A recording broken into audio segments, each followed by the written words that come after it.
It's time for Northeast Ohio Predators football. Tonight, the Predators travel to Indianapolis to take on the Tornadoes. Let's head live to the stadium for all of tonight's action. Here's Mike Hearn. Good evening and welcome to Indianapolis, Indiana, Arsenal Tech High School, Northeast Ohio Predators football. Mike Hearn alongside Steve Weiner, and the Predators opening up PAFL play tonight, but need a much better performance than last week in Pennsylvania. Defensively, couple of breakdowns, a touchdown with 27 seconds to go in the game, about 46 yards, and a heartbreaker if you were not in PA with us. If you listened here, it's one of those things, Steve, I didn't even know how to put it into words. I'll bet you didn't. I mean, it was one of those last second. It was one of the last second things that happen in football. I mean, they say you got to play the whole 60 minutes, and last week was perfect example of that. Predators got a field goal early on in the game of 41 yards from Zach Schultz, that proving to be their only offense in the game, and that an area in which the Predators have struggled the last couple of weeks. 199 yards passing in week number 1 in the 21-6 win over the Cleveland Patriots at Maple Heights, but 199 yards passing combined the next 2 weeks in a pair of losses. If you're just to look at the numbers, Predators still giving up about 10 points a game, or giving up 8 points a game, scoring at 10. Take out that 21, though, and just one offensive touchdown in the last 8 quarters of play. So the defense is actually playing pretty well. It's the offense still trying to find their way, by the way it sounds. I mean, this is, my first game seeing them. They made a long 4.5-hour trek here. Which it was apparently even a little bit longer. Transportation issues forcing this game to go back half an hour, and that hence the 7:30 start, not 7 o'clock like we promised. Right. But, the guys, we talked to them before the game. They seem fired up and ready to go. It's an Indianapolis program that's coming off of 3 losses last season. All of the losses came, here it is, from the exact same team. They all came to an opponent that, for all the years in Lima, for the first couple of years in Cleveland together, that you and I know all too well in the Columbus Fire. Fire, though, end up going to Florida and pounding on a team down there and coming back with a national championship. So, doesn't look as bad. No, legitimate. I guess if there's one team that you want to get beat by, it's going to be the national championship team. It still doesn't make it feel any better, but you got to come back the following year thinking that you want to play them again and you want to defeat them again. For the Tornadoes, they opened up victory here at Arsenal Tech High School. The home of one Trey Lyles plays for the Utah Jazz, start at the University of Kentucky. All the banners for the 2014 high school state championship in the gym across the way. Frank Brock, the quarterback, 10 of 16 for 168 yards, beat their crosstown rivals 28-6 last week. And, well, next week, Columbus Fire again. I don't have anything to say. I mean, the Columbus Fire are the Columbus Fire. They're an all-around good team, and if you want to make it to a national championship game, you have to get through them. Doesn't get any easier for the Predators either, as the rest of the season, a couple of different teams that have won national championships in the Ohio Golden Knights and South Buffalo Celtics. 2 of the next 3 games, but next weekend in Maple Heights, it's a 7 o'clock kickoff, and it is we're honoring the military. The military gets into Maple Heights High School with a game for just $3. A terrific deal to see a high-tempo game against the Mon Valley Mayhem. Look a little deeper for the Predators. Again, 21-6 the win to open the season against the Cleveland Patriots. Losses on the road in consecutive weeks to the Chicago Chaos and the PA Jags, 13-6 and 6-3. But what's disheartening to me about those 2 losses, they both came late. The touchdown for the Chaos in Chicago, a rainy night, just a terrible night for football. Again, just one mistake Predators had the ball in the last 4 minutes, though, with a chance to tie or win that game. Just could not capitalize. Turned it over on downs at the end. And, well, we talked about last week. A field goal in the first couple minutes and then nothing for the next 60 until a busted play gave the PA Jags a win. Yeah, I mean, you're saying, despicable weather. Well, when we got here, it looked pretty despicable outside, but it's clearing up a little bit.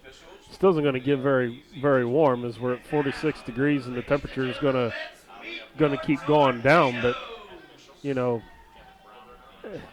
I think that's going to be the big thing is holding on to that football because it's going to be cold and it's going to be hard.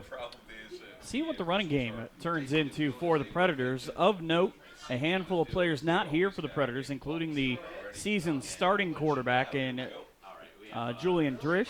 He is out tonight. Also notable by his absence, the middle linebacker and the defensive captain for the Predators in Marcus Steele, out in Los Angeles right now as celebrating the birthday of his son, and happy 13th to him. But wearing that number, a guy, well, pretty familiar to Predators fans in the head coach in Melvin King, who is going to play fullback tonight. I'm not too sure he's looking forward to it too much, though. When he first got here, he walked up and he said, hey, I'm wearing 7, and I'm playing fullback. So I'm not 100% sure who's calling the offense tonight. I would imagine that it's the offensive coordinator in Chip McLean, who was the first Predators head coach a couple of years ago in Lorain County to don both the helmet and the coach's clipboard, as he ended up actually rushing for about 50 yards. He's a former running back as a part of the Cleveland Lions. Both of those guys, tremendous guys, great football players, and well, we'll see how that strategy works out as we're about 35 seconds from the kickoff. We will, and, he might be calling the plays from the huddle. Who knows?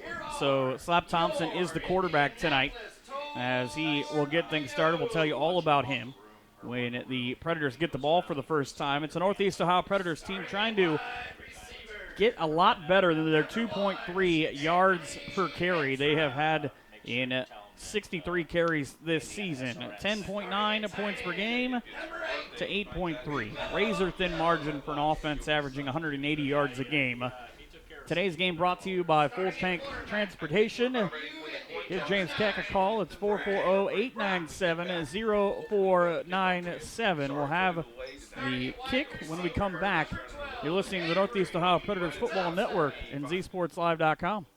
A visit to African Safari Wildlife Park in Port Clinton, Ohio is bound to bring out the kid in all of us. After all, it's not just your ordinary trip to the zoo. It's a jungle adventure. You'll feel like you're leading the expedition as you ride through the Midwest's only drive-through safari. Feed the animals if you dare and capture the moment on film for your unbelieving friends. Better yet, bring them along. See rare and exotic animals from around the world, including the world's largest antelope, the giant eland, and the ugliest creature on earth, the African warthog. Enjoy a camel or pony ride or browse through the Simba Lodge gift shop with items from around the globe. Sit in on live educational shows or cheer on your favorite porker in Pork Chop Downs. There's so much to see and do at African Safari Wildlife Park in Port Clinton, Ohio. Take Route 2 to the Route 53 North exit and follow the signs. Just 17 miles west of Cedar Point via Route 6. Open every day, rain or shine. Hey, it's Kirk Herbstreit from ESPN. Football has played a big part in my life, but football's also a lot more than just big plays, wins, losses, and championships. Football teaches young people about dedication, sacrifice, teamwork, and overcoming adversity. Not every team can be a state champion, but every team and every player can give a state championship effort. So let's respect the game and get out and support your local school. You'll be amazed of all the good things you see happening at Ohio's schools. Imagine me, a dog, moving in with a human. I didn't know how it would work. Turns out, my human's pretty entertaining. For instance, every time I give my human his ball, he throws it as far as he can. And I'm like, dude, that's your ball. So I go get it, but he just throws it. Again. I gotta say, though, the more he does it, the funnier it is. I love my human. A person is the best thing to happen to a shelter pet. Be that person. Adopt. Brought to you by the Ad Council and the ShelterPetProject.org. You are a waste. A loser. Everyone hates you. Why don't you just stay in your car and keep driving? I'm serious. Drive until you run out of gas, then get out of your car and walk until you find someone who doesn't think you're dumber than bricks. Could take a while, but at least all that walking might burn a couple of calories. You may not witness bullying like this every day. Your kids do. They want to help, but they don't know how. Visit stopbullying.gov to learn safe, simple ways your child can help stop bullying. Be more than a bystander at stopbullying.gov. A message from the Ad Council. You don't usually get a stock tip from a 16-year-old, but I'm here to tell you about a different kind of stock. It's called Better Futures, a stock for social change that's not about making money. Instead, you invest to help students like me go to college, which ends up making the future better for all of us. My name is Alicia, and I'm your dividend. Invest in better futures with UNCF. Visit uncf.org/invest. A mind is a terrible thing to waste, but a wonderful thing to invest in. Brought to you by UNCF and the Ad Council. People are always talking about the stock market. Always looking to invest in a good opportunity. Something with the potential to grow. So what if you could invest in the future? The future of kids, like a stock. Not the kind of stock where you invest to make money, but a stock for social change. A whole new kind of investment called Better Futures. When you invest, it helps students like me go to college, which ends up making the future better for everybody. I could be the first college graduate in my family, the first district attorney from my neighborhood. And if I'm the first, then maybe there will be a second and a third. This can really be the start of something. My name is Charles, and I'm your dividend. Invest in better futures with UNCF. Visit uncf.org/invest. A mind is a terrible thing to waste, but a wonderful thing to invest in. A public service announcement brought to you by UNCF and the Ad Council.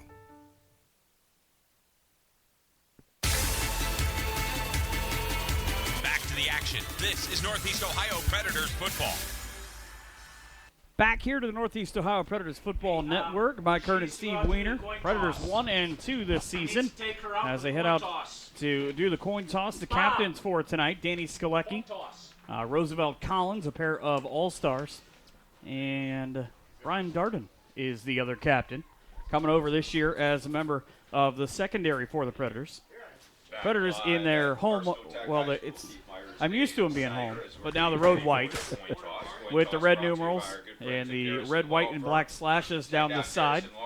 Indianapolis, black shells, black jerseys, gold numerals, purple tornadoes on the side of the pants. Officials now the fourth captain for the Predators, and one of the owners in James Keck heads out on the 46th-degree night here at Arsenal Tech High School.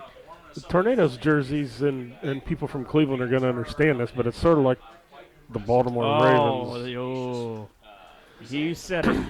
I don't like them. At Wienerman46 on Twitter is where you direct your hate for the use of those two words. Well, I don't like them either, so. And it's been tossed up in the air, and it looks like the Tornadoes have won the toss. I definitely don't like them. Predators trying to snap a skid. Only a handful of times in the 6 years in this organization's history have they lost back-to-back games. That coming in a couple of years. Predators won the toss and chose to defer, so it'll be the Indianapolis offense that'll go on the field first against the Predators defense. And again, I said, overall has not been a problem. They have been hitting it pretty much everything in front of them. And a great defensive line for this squad, but just, again, a couple of times last weekend and PA has a very good quarterback. I'm not taking anything away from the Jags. They have a very, very good quarterback. He's a great runner, but should have won that game. Just, it's been a point of contention all week long. So we, again, get started just a little bit later than we had anticipated, but a good game anyways. Dave Ladden listening in, I would imagine, as he's driving a cab around Northwest Ohio, just saying, hey, beep, beep, where you want to go? That's how Dave Ladden rolls. DC listening back in Cleveland. Hopefully he is feeling a little bit better. Under the weather, not able to make the trip Tim Weeks and Eric Hasley as well. A lot of guys on this team that, that's kind of how it goes at times. You don't necessarily know where you're going to travel with who you're going to take. Yeah, there's a lot of variables. I mean, these guys are also trying to hold down jobs too, Mike. So you got the workforce, the family force, and everything else. And I suppose I'm just getting beat up all over Facebook right now. No, I was being corrected. It was one time that the Predators have been under 500. That coming 2 years ago when the team missed the playoffs for the only time in franchise history by finishing 3-7. And, that trying to get rid of that year as the Predators will kick from left to right. If you're listening online on Z Sports Live. So it'll be Brandon Williams back deep to return for the Tornadoes. As Brandon, that kid, he can flat out fly. Handful of camp invites for him in the big football league. That would be of the National. As the wind going from left to right. Zach Schultz, the second-year kicker for the Predators, with the ball on the tee. Well, he had it on the tee. I do believe we do now. And now he does not have it on the tee. So NFL -1 rules will send out Eddie Mason to help Zach Schultz. Hit from 41, missed from 47 last week. Had one blocked against Chicago as well. Now he puts the ball on the tee, gets rid of it. A kick didn't hold up as much as it did earlier on. Fielded at the 5 by the Tornadoes. Now out across the 20 is Williams, trying to get to the sideline. Pretty big hold on Mason as he is able to shove Williams out of bounds. Took him 7 seconds to get taken down before Shondale Shepard got a hold of him. Right about the 3 and moved up to looks like the 24-yard line. So now we're going to see the Indianapolis offense for the first time as they will set up just shy of the 25 at their own 24-yard line. A 28-6 win last weekend for them. As they come out here, their quarterback Frank Brock played 8 games in 2013 and 2014 at the University of Indianapolis up the road. Mooresville High School. 4 carries for 22 yards at University of Indy before he was benched as a senior. He'll take the shotgun snap. Handoff comes to the left. Predators missed it. Out around the left side goes Frank Wolf, and he'll get just shy of the 40-yard line.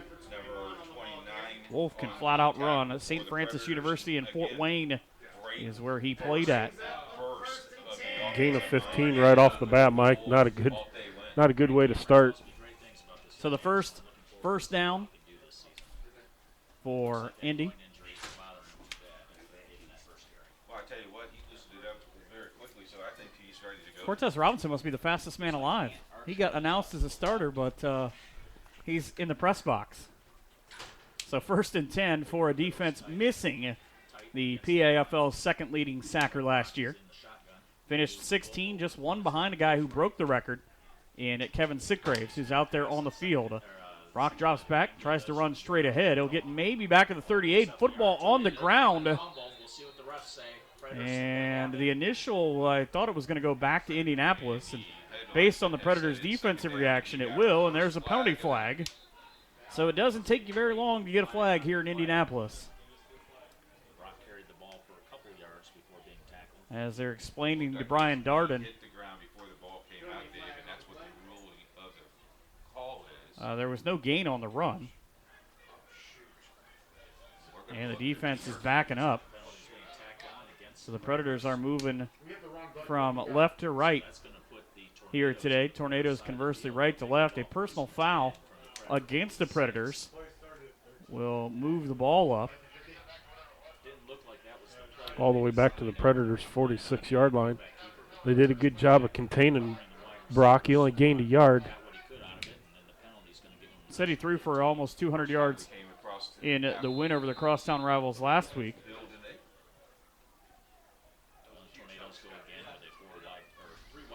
First time DC has missed a game in team history, he tells me.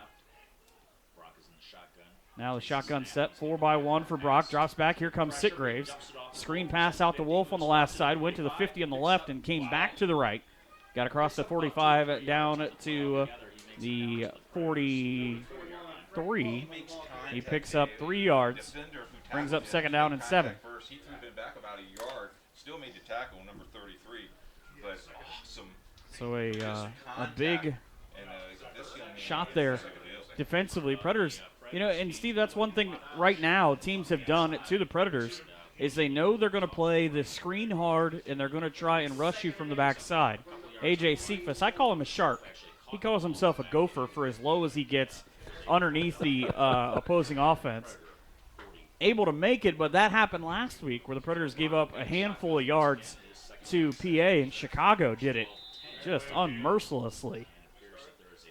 A clock will stop at 12:05, and it'll be a penalty against the offense. Brings up second down as it'll cost Indianapolis 5 yards for the delay of game. Ball moves back to the 48 of the Predators. Right to left again go the Tornadoes. Standing right on top of the Arsenal Tech logo at midfield is the center for Frank Brock. Brock with Wolf to his right hip. 2 receivers on either side now. 2nd and 13. Drops back. Pressure coming from the outside. Hands to the face. Throw across the middle. And knocked away by Delmar Cunningham. Much to the dismay of Rico Little's looking for the flag. He wasn't even anywhere where he was going to get that. And it's a good job by Delmar because last week Delmar was a one-man wrecking crew for this defense. Forced a fumble, came up with a fumble, and also picked off a pass. Big third down. Teams are converting at a pretty good rate against this Predators defense, and that's the one thing you have to get off the field on third down and give your offense a chance to get on. Yeah, big, keep the game to minimal yardage right here, Mike. Make them punt. Play clock down to 2. Brock takes a snap at 1. And did he get the snap? We got a flag down on the far side. And the Tornadoes offense goes backwards with their second penalty. This one, though, will go as a false start. And right here, this is what I was talking about Pennsylvania last week, up in New Kensington, PA, about 20 miles north of Pittsburgh. This is the situation. The Predators would cause the offense to back themselves up, be tasked with a big down. It's going to be third down and 18, and then give up the big play. Yeah. The defense needs to stand tough right now and keep their heads about them. Rocking the shotgun now, 2-by-2 again. And he's back there to protect him. Throws out into the left flat. Ball knocked away, or almost knocked away. Now with the pass defense, Dante Edmondson. And it's an incomplete pass. And for right now, the Predators have gotten themselves off the field. 4.5 minutes offensively for Indianapolis, and they come away with nothing. Good job by the defense, other than losing their head and drawing that personal foul. I mean, it's not. Well, I think a lot of that was. I think the argument was that the ball was down, the player was down, and then he still jumped on top of him. But I never heard the whistle. I didn't either. So it'll be Terrence Brown standing at the 5-yard line. You'll notice him because he's got the bright green highlighter socks on. Indianapolis is going to have to call timeout. They can't get enough men out on the field. Tornadoes out of sync. They'll punt the football on 4th and 18 when we come back. 0-0 on the scoreboard here in Indianapolis on the Northeast Ohio Predators Football Network. Hey, you, don't let this summer be another string of nothing but video games and potato chips. How about spending the day with some giraffe, zebra, bison, camels, and more?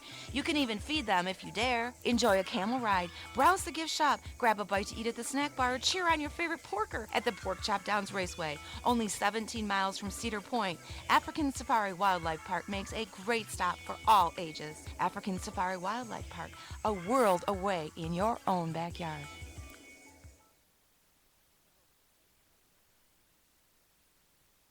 Back here to Indianapolis. It is 4th down and 18. And Pavel Polichanin who had a workout with the Indianapolis Colts last April, back to punt the football away. He also was an all-league selection at the University of Indianapolis after he transferred from Hanover College. He takes the punt from his own 35. It'll roll in front of T. Brown. T. Brown will pick it up now at the 17. Comes back to the left. Gets a block. Wow, got one heck of a block and gets near the 40-yard line. Just Allen A.J. Cephas goodness. How about that? Wow. That is the way the Predators want to start their offense at the 10-13 mark of the first quarter. Offense has not scored, and actually I got it wrong. The offense has not scored in 8 quarters. So we'll see. Oh, they got the wind of Sorry, 6 quarters. They got their wind of their back right now, Mike. So going downfield should help. We'll see what they do. They'll start at their own 39-yard line with 10-13 to go. First down and 10 for the offense. I formation. Mel King is the fullback. T. Brown is the tailback. He'll take it, go out to his left, get across, down to the sideline. T. Brown out near the 50. And a good run by Terrence to start as he gets... They're going to give him 10. 10 yards out to near midfield. T. Brown again comes in this year as the Predators' leading rusher on the season.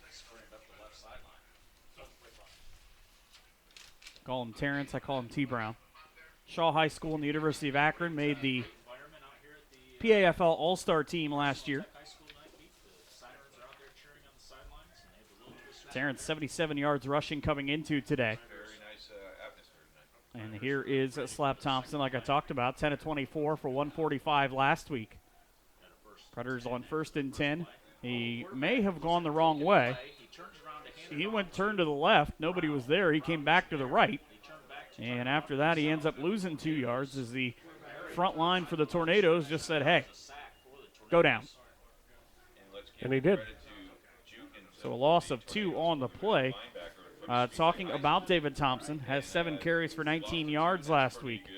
It's kind of been a difference between where he and Julian Drish have been. Drish will look to run if it breaks down, whereas a little bit more from the running aspect of the quarterback in Thompson. As he'll look to run first, and if the play makes itself available. 2nd and 11 now for the Predators.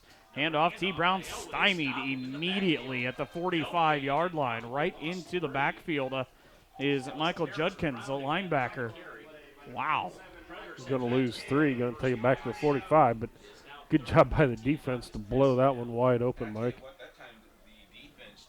So it's 2 carries for Terrence Brown so far. He gained 10 on the first one. Defense gave him a hole as he burst to the outside with his speed.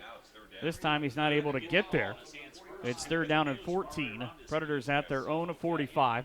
They've got to get to the Indy 41-yard line. 8 minutes exactly remaining on the scoreboard here in the first. The sun has come out behind the scoreboard to our left. Perfect. Mel King, the fullback, at the 40. Terrence Brown behind him. And Rose Collins is going to get the Predators a false start. Again, the all-league selection the last handful of years for the Predators. He was ready to go. I tell you what, you're not going to get cheated on his side. The big left tackle, though, started the feet a little bit too early and backs up the Predators to the 40 and now makes it 3rd down and 19. Chris Netters, the split receiver to the right side. Well, the left side now, as he has the defense ready. Big play for him. 2 catches for 80 yards last week. He's the Predators' leading receiver last year and this year. Thompson, look for him. Instead, he'll throw looking for D'Angelo, his brother. And it'll be incomplete. They call him Yo-Yo. I call him D-Lo. Whichever one. It doesn't matter either way. The pass falls incomplete as the sun has really peeked out from behind the clouds up here in the press box. Zach Schultz will come on to punt. Punted 4 times last week. And here comes the rest of the special teams. Brian Skalecki, I guess I called him earlier on when we were talking to Danny. I called him Skalecki number 1 because with Danny questionable with an injury. Of course, if you know semi-pro and you know Danny Skalecki, he's always questionable with an injury. Now here is the low punt, gets away from Schultz. He's going to have to try and get away. It's on the ground and fumbled at the 20. 20-yard line. They put the pressure on, and it worked. Brandon Williams still standing Not a great snap, something the Predators have struggled with. And a fumble puts the ball back to the 20. The first time that Indianapolis has started in the Predators' territory. 7:19 in the first. The offense, the punt kicking line for the Northeast Predators, Mike, knew that they were going to try to come after it. But you still got to make sure to get the snap in the punter's hands so he can launch one. I mean, he had the wind to his back. There's no doubt maybe he could have pinned. Oh, he kicks it 60 yards anyways. Right. Then there's no doubt Indianapolis could have maybe been pinned back in their own 5-yard line. Michael Judkins made that tackle. He made the big stop on Terrence Brown on first down. Now here is the handoff to Wolf. Actually, he will bounce it back into the inside. Nice little move as he gets himself down to the 17-yard line. That'll be, I'm sorry, a pickup of 2 yards as he gets down to the 18. They didn't walk it right away. As now it's 2nd down and 8. Predators defense giving up just over 8 points a game on the season. Defensive line, Kevin Sickgraves talked about the PAFL sack leader. Waiting to see if Tez is out there yet. As he wouldn't you figure they'd give me those keys in the locker room and say, hey, keep these for after the game. I wonder why they gave them to you. Yeah, now I'm the scapegoat. Cortez Robinson's not on the field because of me. Shout out to Bobby Gambrell, who's out for the season, had that injury in Chicago to his leg, but he's here today. Supporting his brother Jamal, playing the outside linebacker spot. Throw into the end zone. Nobody even anywhere near for the Predators. And Brandon Williams with the spike. And it's a 6-0 Tornadoes lead. Perfect recognition and a throw by Frank Brock for a 17-yard score. Right on the money, right where it needed to be. There was nobody out there. And you could see that play break down, too. That nobody was even on the same side of the field as Williams, and it's a defense for the Predators who gives up the score. That is the first passing score in 2 weeks. The one 2 weeks ago in Chicago looked eerily similar, and it was the same side of the field, whereas Hassan Brown just couldn't get to it. Now here on the snap, Casey Mabray is going to have to hurry. They will take the delay. Should have gotten a delay of game, as he'll kick the extra point up. The clock was at 0 for 5 seconds. So it makes it 7-0 on the scoreboard. Predators trail. They get the ball back when we come back. This is the Northeast Ohio Predators Football Network. Honey, stripes are soft. We're running so late. Introducing Pizza Hut Stuffed Garlic Knots Pizza. Come on, gotta go. Hold on. Can you zip me up? An appetizer and pizza all in one. Makes the night in feel like a night out. We just started on the appetizer. 16 hand-rolled cheese stuffed garlic knot appetizers baked into the crust of a large one-topping pizza. The new stuffed garlic knots pizza, an unbelievable amount of food, just $12.99. Only at Pizza Hut.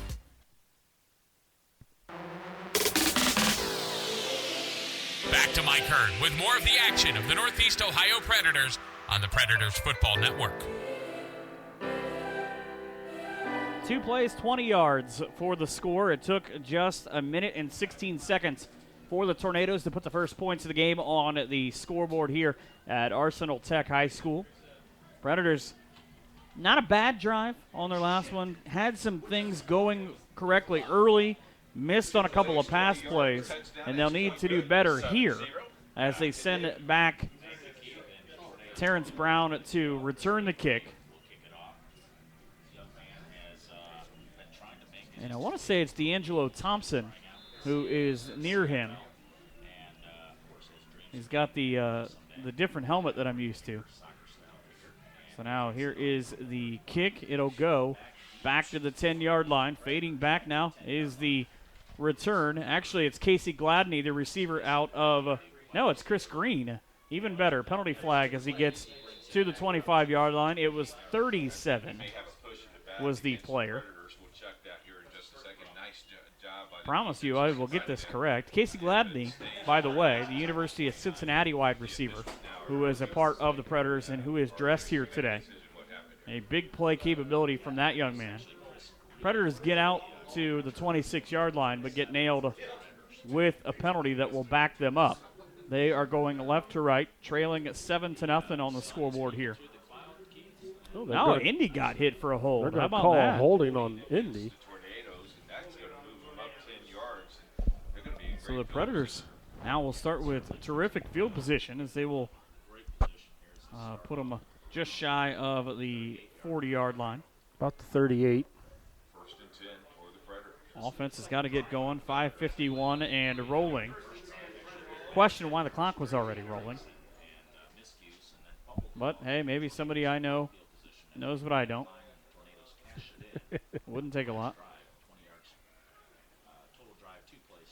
So now the fumble again, and Thompson has to go down underneath it.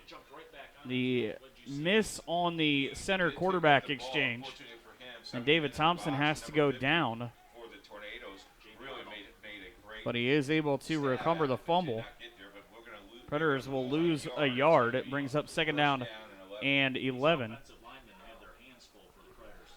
Had a great first play, though, Mike. I mean, T. Brown took off for, 10, a little over 10 yards, and since then, the last 3 rushes for the Northeast Ohio Predators, -3, -2, -1.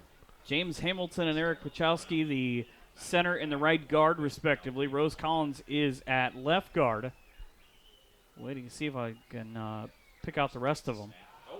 Fumble again. Pachowski got to it. It should be Predators football at the 35, but it'll be another loss. Eric put his hands right down on top of it. And it's 2 fumbles and a loss of 3 yards. Man, not the Predators offense that we are used to seeing.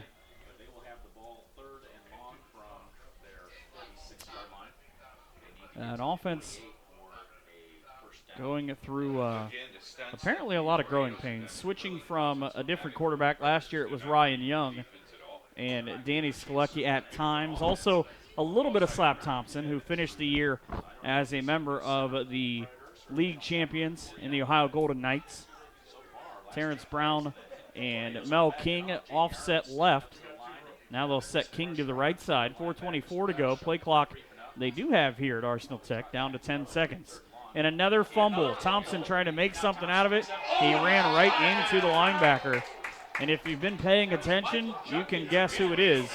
It's Michael Judkins again. He sort of Kurt Angled him, picked him up, and just drove him into the turf. And it's now 4th down. And you lose another 4 yards. So it's the loss of 7 on 3 plays on that drive for the Northeast Ohio Predators. Things really not going their way other than the one run that Steve talked about from T. Brown. Everything else has been negative or a fumble. And it's Brandon Williams back to return again. Williams, the receiver out of Franklin College and Howell High School. Hopefully Schultz can get a better snap. He does. Tornadoes went all out on the rush. And it's a good kick. Ooh, rolls all the way inside the 10-yard line. Predators will take it down to the 2. Pretty much snake charmed it all the way to the 2. And that. Normally I would see Brandon Williams pick that up around the 20 and run it back, but this time he lets it roll. And it About 62 yards, yeah. How about that? How about Zach? Needs to go 98 yards. That ball hit the turf at about the 20. I thought it was going from here. It looked like it was going to go out of bounds on the far side, Mike. But I thought it was going to about midfield, about the 30, yeah. Yeah, but it looked like it bounced back towards the middle of the field. Man. So 3:17 in the first. They're going to call it. Looks like the 2 for Indy. And here's the interesting situation, too, because if you're the Predators, you have to play this smart. This is where the first of those two big plays last week, they got beat on a bootleg for 50 yards, and it became a much different drive. Now, as Cortez Robinson is out there with the defense, he's a guy, Kevin Sitgraves on one side, Cortez Robinson on the other, that can really get something going here. All-out blitz, Shondale Shepard almost got to Frank Brock, but the throw out is going to be a throw to Rico Littles. He will gain yardage out to the 5, so we'll give him 3. We have a false start on the Tornadoes. And they were trying to blow that play dead. And I tell you what, though, Shondale Shepard had a straight line to the quarterback. He just went straight up the middle and zoomed right past everybody. Great man, great young man, able to get back and be a part of the Predators. Had to step away for a little bit. So the Predators declined the penalty to take second down. And it's 3:07 now to go in the first half. Tweet us at NEO Predators during the course of the game. Tell us where you are listening or watching from and how we can get you to Maple Heights next weekend to help honor veterans. Brock in the shotgun, standing in his own end zone. On second down and 7, he'll hand off. Ooh, Predators almost got into the end zone. But the Tornadoes rusher, Ian Crabtree, will get yards out to, looks like about the 7-yard line. It'll give him a pickup of 2 on the play. Brings up third down and just shy of 5.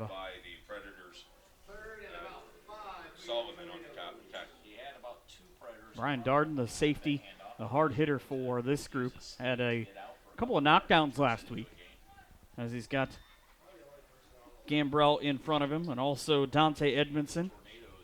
Dante's the only dude I see on this defense, I think, that is able to pull off the multicolored mohawk. Yes. He's the only guy of that group that's got enough swag to pull that off, I think. Of course, don't tell Kev. He'll probably hit me. Let's see what the defense That's a false start again. Throw out in the corner by Brock. He threw it right across the middle, and it was bobbled just enough by Williams to get the first down. He almost got 2 catches for that one, I think. Game of 7. And that is the second first down of the game for Indianapolis. They've got both first downs in this game.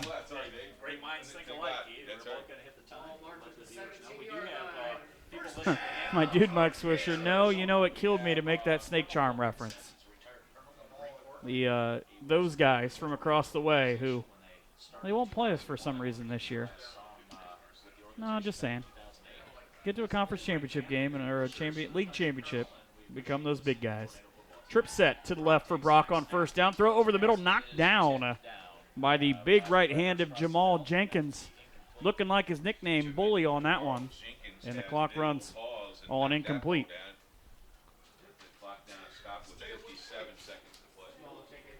So it'll be second down and at 10.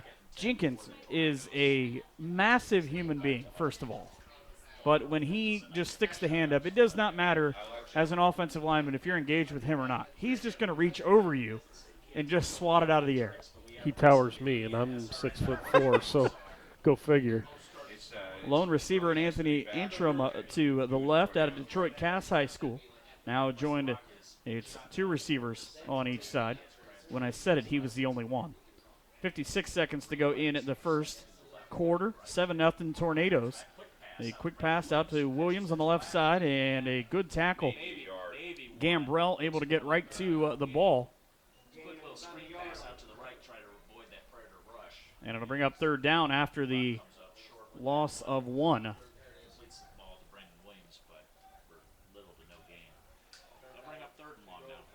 Oh, actually, I read that wrong. It's Corn Strickland with the tackle. Just call him the Corn Troller. That's what everybody else calls him. I just call him fast. That dude can flat out fly. Clock running down to 24 seconds to go in the first quarter. It'll be third down and 10. Tornadoes come to the offensive line with 15 seconds to go. Play clock not an issue if they want to run it out. Trips to the left of Brock. One receiver to his right in Williams.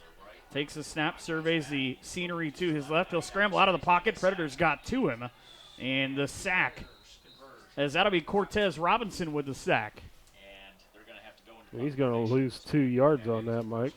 So Tez with a sack to end the first. When we come back, it'll be 4th down. Predators trail 7-0. This is the Northeast Ohio Predators Football Network.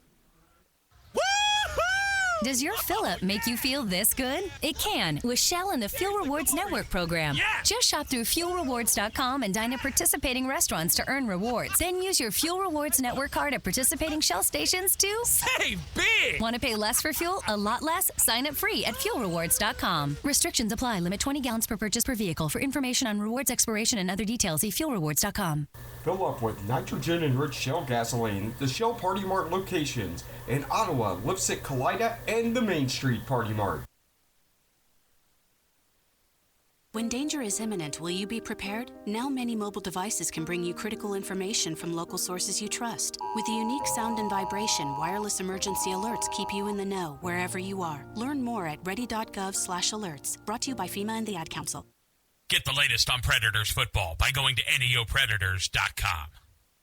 Back here to Indianapolis, Indiana. Mike Hearn and Steve Weiner, a 7-0 lead for the Tornadoes over the Northeast Ohio Predators. 4th down again here for this contest. It'll be the 3rd time that Indy has had to punt. T. Brown back to return, trying to get something going, and if anybody can do it, it is the electric Terrence Brown. I don't think he's standing deep enough, though. He's standing at his own 47-yard line. Paul Chinon's got a good leg to begin with, mainly a punter at University of Indy, but he also did some kickoffs during the 2013 season, was a part of Purdue's Pro Day. And again, I said earlier when he punted the first time, has punted for the Colts in their workouts. And you were right, Brown has to go back to his 37. He's got it cupped in the right hand, tries to change direction, gets across the 50. Good blocking, sprees him out to the 40, down the sideline, down to the 30, down to the 20, down to the 15. Big return for T. Brown as he's at the 17-yard line, 40 yards on the return. Wow. Told you, that kid is electric. He outkicked the coverage is what he did. The coverage couldn't get down and get in T. Brown's face. And he just decided he was going to take it and take off. So the offense for the Predators starts at their opponent's 17-yard line here with 14:41 to go in the first half, trailing 7-0.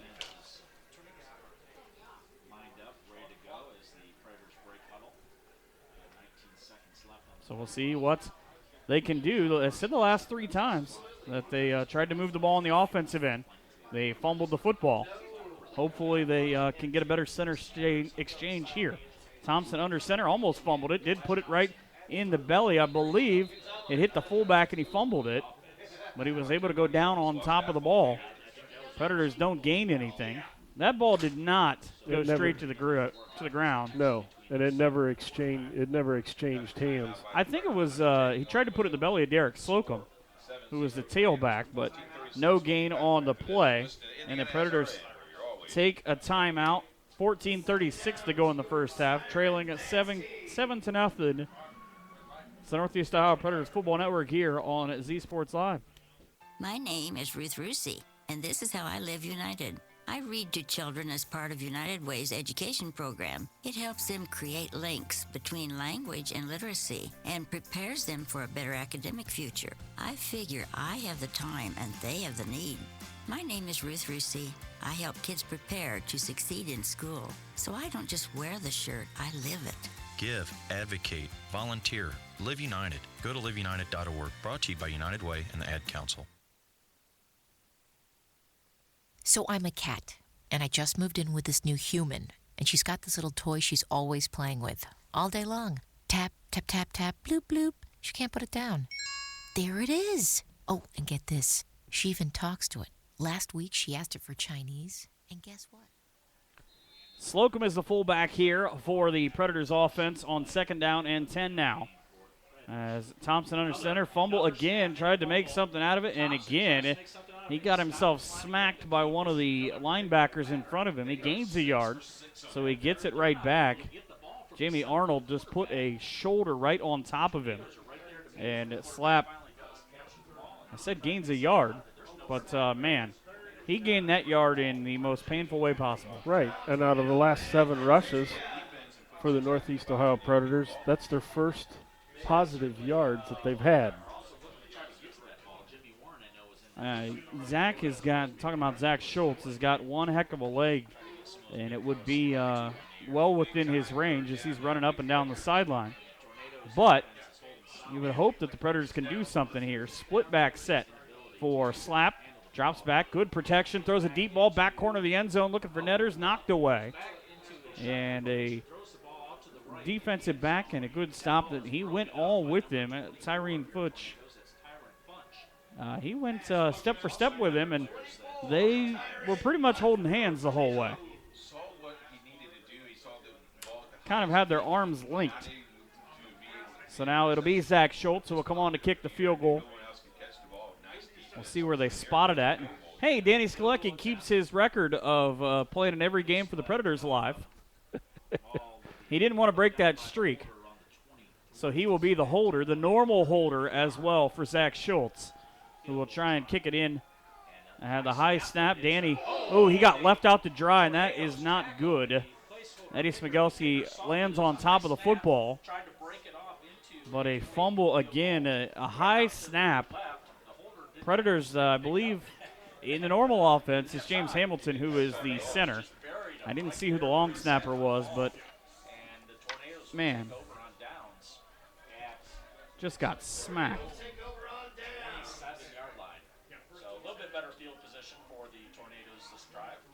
Predators offense, if I said they were struggling right now. That's an understatement.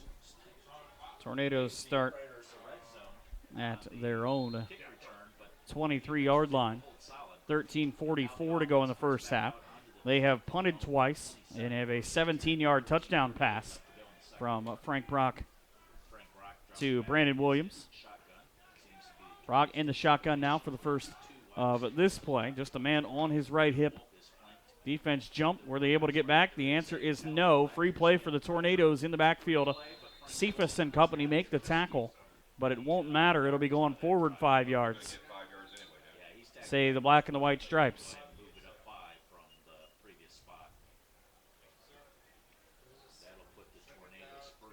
Predators back in action again next weekend at home in Maple Heights, just outside of the Cleveland area if you're trying to travel right off of 480 conveniently.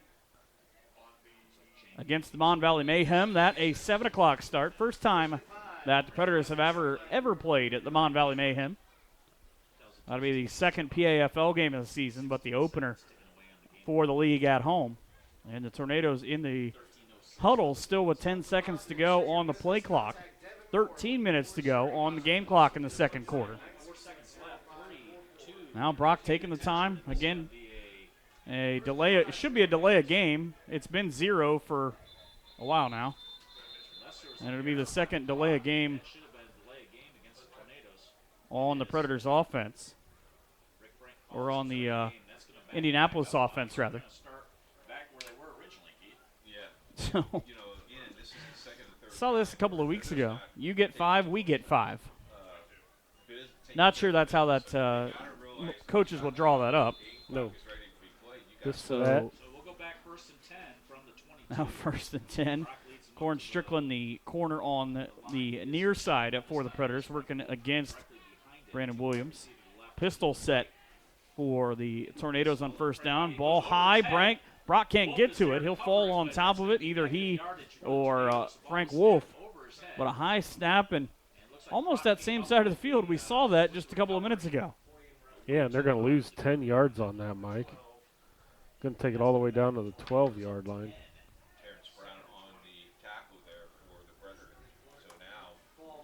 So now you got 2nd and 20 upcoming for, long yardage again. And again, another one of those plays where the Predators defense has to be careful. They got caught over pursuing earlier on, but were able to keep it to just a 10-yard gain for a first down. Either one of these offenses look ready to play tonight. Just the one miscue, really, for the Predators defense. Play clock down to 7 for Brock. Drops back in the shadow of the end zone. Rolls right, rolls away. Defense chasing. Robinson trying to get there. Ball floated down the sideline, caught at the 42-yard line by Rico Littles, the tight end at Gary Westside and North Dakota Community College. He gets to the 43.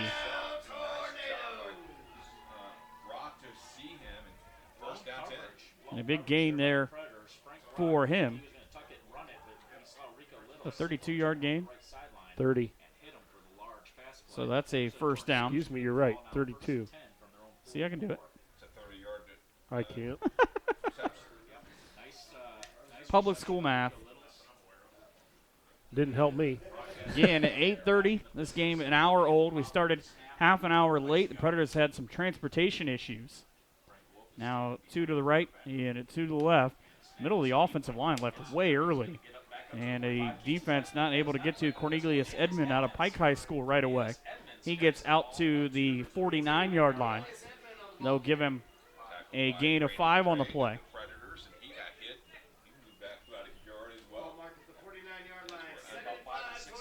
See if we can find the updates from the rest of the Premier Amateur Football League. Again, at 7-0 is the score here in Indianapolis. 10:15 to go. Well, and you can also meet up with the Tornadoes and Tornado staff tonight after the game at the tow yard. As the offense has to hurry again. Play clock taking a long time. Offset pistol. Ooh, high snap for Brock. Deep throw down the sideline looking for Williams.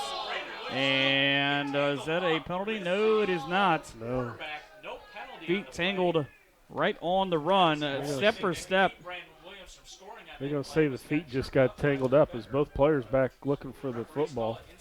I'll tell you what, though, if you want to talk about how fast Brandon Williams is, it's Cornelius Strickland who's defending him. So that tells you, if you're a Predator fan, you know how fast Corn Strickland is. Williams and he running step for step, and I'll tell you what, I'm not 100% sure that Williams didn't have him beat by a foot before they had their feet intertangled and forced the incomplete pass. Now 3rd down and 6.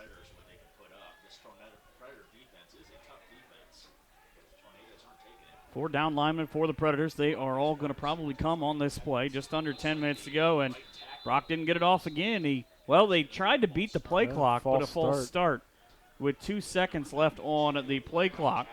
So like you said a couple of minutes ago, both offenses struggling. So now it's going to back it up to 3rd and 10. Feel like we've been there before. Is there a song about that? Cephas in on, well, he tried to come in on the defense, and now he will do a little ditty and shuffle off back to the sideline. Taz Jackson said, hey, we don't need you. Get off. Down to 9:45 on 3rd down and 10 for the Tornadoes. Trips bunch left. And quite literally, the 3 receivers standing almost on top of one another. As Brock takes the snap, drops back, rolls, looks to his left, throws one deep down the middle. Darden had a step and was waiting for that play. And that ends up into double coverage. Dante Edmondson back there as well.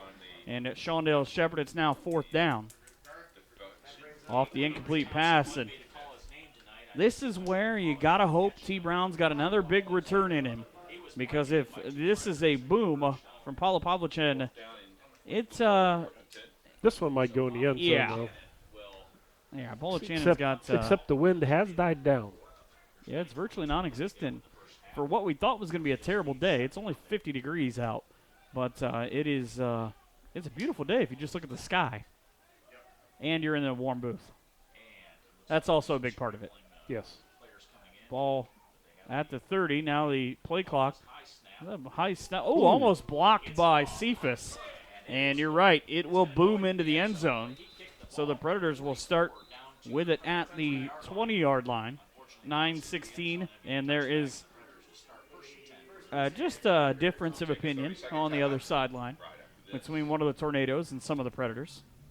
Just a little. I think they're discussing where you can get good pizza at in Cleveland for when Indianapolis comes to end the season in July. I'm pretty sure that that's it. We've got some places in Maple Heights that you can come visit. You can come to the Fifth Quarter Club at Applebee's after the game. I mean, they've got pretty good food. So the ball at the 20-yard line as the Predators go right to left, trying to get something going here. 9:16 to go in the second quarter, trailing at 7-0. DC knows all too well. He's back in Cleveland. He knows a warm booth is hard to find at times. But if you can get one, it works out. It is right now. D'Angelo Thompson, the receiver to the right side. Chris Netters, the leading receiver last season in the league, and the leading receiver this season, 115 yards on 7 catches, and the 1 touchdown in Chicago to the left. Thompson under center. He will take the snap. Handoff comes back to the right side. Tried to bounce it outside. And out to the 20-yard line, back to the original line of scrimmage. I'm not sure who he handed that off to. Yeah, I was waiting to see who the 13. 13 would be Taz Jackson. So Vernon, I said last week, his mama calls him Vernon. I'm going to call him Vernon. Playing some offense for the first time this week. Normally a big part of the linebacking core. Had a couple good interceptions last year where he got some good yardage. He apparently now is the tailback. Netters is going to be matched up against Anthony Weather, the DB out of University of Indiana Warren Central High School. And the Predators will take a timeout. It is their second timeout. They've got one left. 8:11 to go in the first half. 7-0 Indy here on the Northeast Ohio Predators Football Network. Welcome back to the Dog Show. Up next, we have Satchmo. Satchmo is a member of the Shelter Pet Group. That's right, a group known especially for their couch-snuggling, ball-chasing, face-licking, tail-wagging, backyard-hanging, and, of course, companionship. And what breed would you say Satchmo is? I'd have to go with maybe a lavish terrier-hound chihuahua-looking kind of mix. Tremendous dog. I'd also like to point out Satchmo's coloring, a white, gray, brown, black brindle, simply marvelous. You know, it's such a treat to watch a dog like this. Now, let's see him in action. Look how he makes eye contact with his person. That's actually known as the treat stare. How intuitive. And now he appears to be excitedly turning in circles. Ah, the happy dance, so common with this group. And finally, the loving face lick. It's great how he just gets in there and, well, licks. Fantastic. But really, the best way to know an amazing shelter pet like Satchmo is to meet one. Visit theshelterpetproject.org today. Adopt. Brought to you by Maddie's 7-0 in favor of the Indianapolis Tornadoes. Predators now on 2nd down and 10. Play action. Thompson's going to try and make something. He throws it in and out of the hands of James Keck. Trying to hit him at the 35-yard line, but another pass that falls incomplete. And he was under pressure right away, right when that happened. Now, other games going on in the PAFL. It says right now that the Wildcats are leading the Fire 20-0. The Western PA Wildcats are legit. The Fire got beat last weekend in Nashville against one of the best teams in the country in the Nashville Storm. It also says the Fire have 12 yards of total offense. Wow, if that's true. 3rd down, and they're calling it 9 for the Predators. Thompson now, shotgun snap, looks to his right. Fumbled the football. It came right out of his hand. The Tom Brady tuck rule as he tried to throw it forward. And it'll be another fumble. That's 3 by the offense. This one, though, cost them the most of those 3. The other 2 they got back. This one they give to Indy, and they put the defenses back on the goal line. Figuratively and literally against the goal line. Great defense. So the Tornadoes back on offense this time. Looked like he went to throw the ball and it slipped out of his hands. And we talked that it's, balmy outside. It's chilly and balmy, and I'm just wondering if that doesn't have something to do with the slippery substance that is on the ball. Slippery words, apparently, too. The last time that Indy had the football inside Predators territory, they got a 17-yard touchdown pass to Brandon Williams. Predators don't want that to happen again.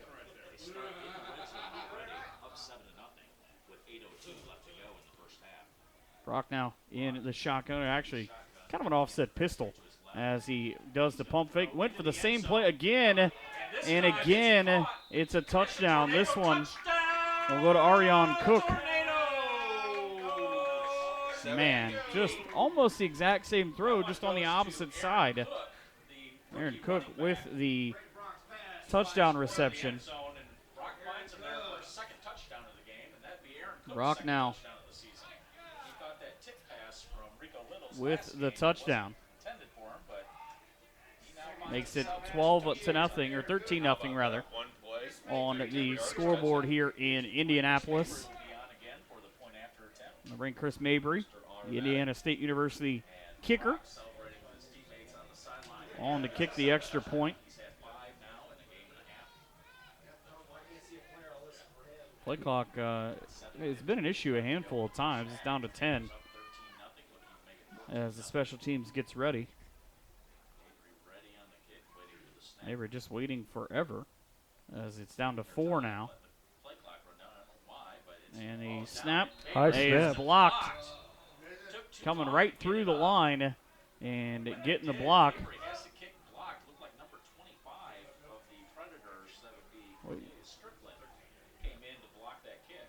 Waiting to see if that was Delmar or... No, that was 47. It was Delmar again with a block.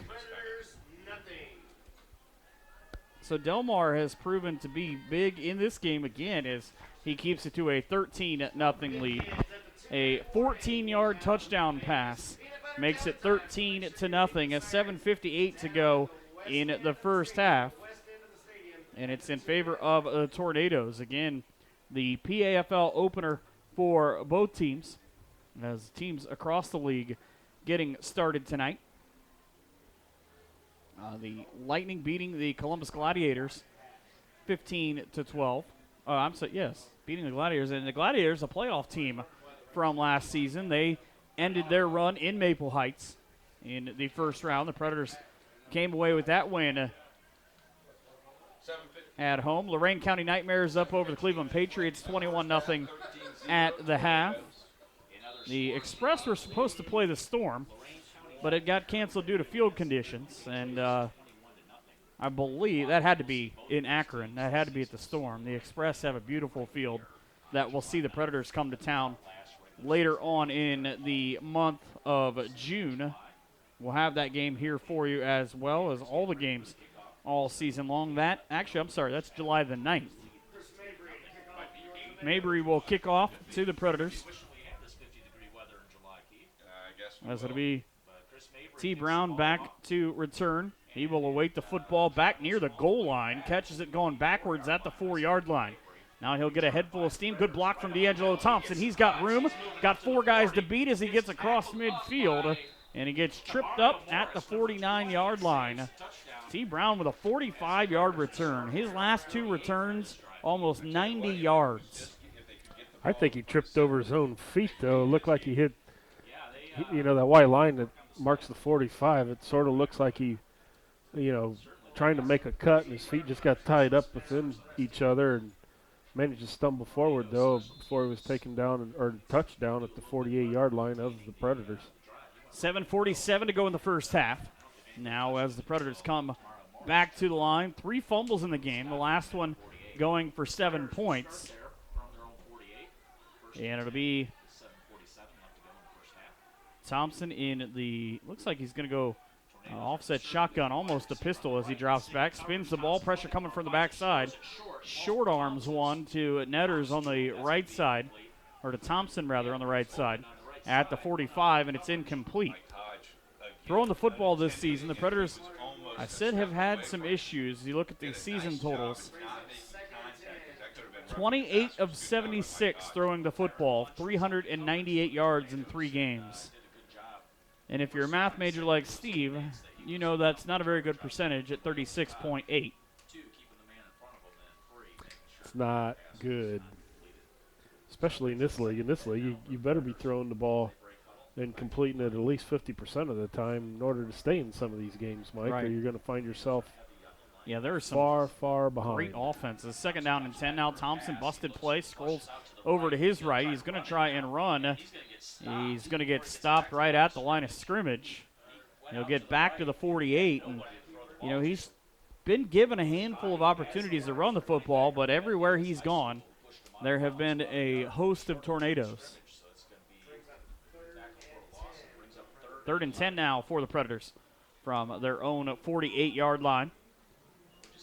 Thompson goes to the huddle, comes back with the play from Chip McLean, the winningest coach in Predators history, one of really only 4 guys to have their names next to a win or a loss. And wearing the hoodie today is Mel King wearing Marcus Steele's jersey. Thompson's going to run. He's going to take it straight across the 50. He will dive and slide at the other 48. So it'll be a gain of 3 on the play. Actually, they'll give him 4 based on where they spotted. So just shy of 4th and 5 for the Predators as they bring back out, I would suspect, Zach Schultz. There is Zach Schultz at the 40-yard line. Schultz, a terrific leg. Again, I talk about this kid all the time. He has had a couple of seasons. He made the All-Star team last year. Predators pretty much were the entire special teams of the PAFL All-Star game last year on their side of the conference. 6:39 is what the clock says. The officials will reset it. It's 4th down and 5 for the Predators. Schultz says, well, he spent some time in camp as a wide receiver, but that is one area that the Predators are ridiculously deep in. So they didn't really need him in that, and if you see him, not the biggest guy in the world. He'll punt it away with just under 6:20 to go. Penalty flag flies from the back as the ball is fielded coming right at the 17. Predators trying to beat the Tornadoes. Jumped over a guy. Did the returner in Williams. He's got a lot of room. I think this one's coming back as Williams gets down into the end zone. He takes it about 80 yards. But that penalty flag was right at where Zach Schultz was kicking from.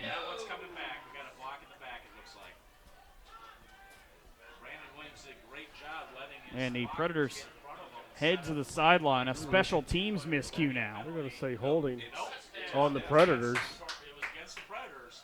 Penalty is declined, and that will be a touchdown Tornadoes. Wow. So Brandon Williams Gets his 2nd touchdown of the game. just flew past everybody. When he leaped over the guy from the 30-yard line, he was gone. About, I think it was about 84 yards. He fielded it at the 19, so about 81 yards. Very impressive. And it's now a we got another 19-0 flag down. lead. Tornadoes with 6:07 Penalty flags everywhere. What do you say, Laundry on the field? Yes, sir.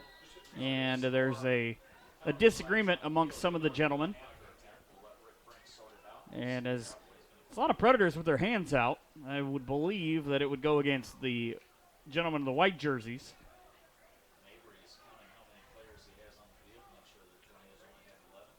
So the Predators have dug themselves a tremendous hole.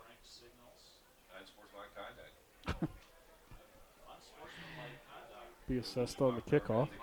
Unsportsmanlike conduct is an interesting thing because it's subjective. You can, I believe, it's kind of like one of those things for holding, and you could go this either way. There are a handful of plays on both sides, right, that you could have called that on. But it's interesting what plays that they choose. I choose to believe that it was based on something someone said, not necessarily an action that happened, because I could see every one of the players on the field. Ooh, much quicker on the extra point this time. Tornadoes boot it right through the middle, and more disagreement, but it's a 21-0 lead for Indy. 6:07 to go in at the first half here on the NEO Predators Football Network. Are you ready for an adventure? Experience the Midwest's only drive-through safari park located in Port Clinton, Ohio. Go to www.africansafariwildlifepark.com for more information.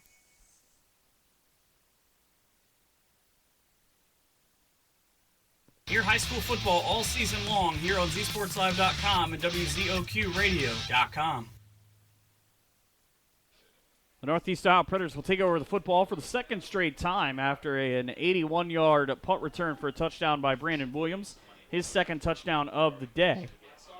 20-0 is the score here on the scoreboard at Arsenal Tech High School in Indianapolis, Indiana. Mike Hearn and Steve Weiner, and it's right now, if you look at just this half, it's a long way back to the locker room. Mm-hmm. That still 6 minutes from right now. Predators all time 39-19 in the regular season. Here's the stat that will jump out at you: 20-16 all time on the road, 23-7 at home. So something right now that is not. It seems like a different team right now defensively. Offensively, still haven't put it together this season. I know that will make a lot of people happy, but it's the truth. Just not in sync.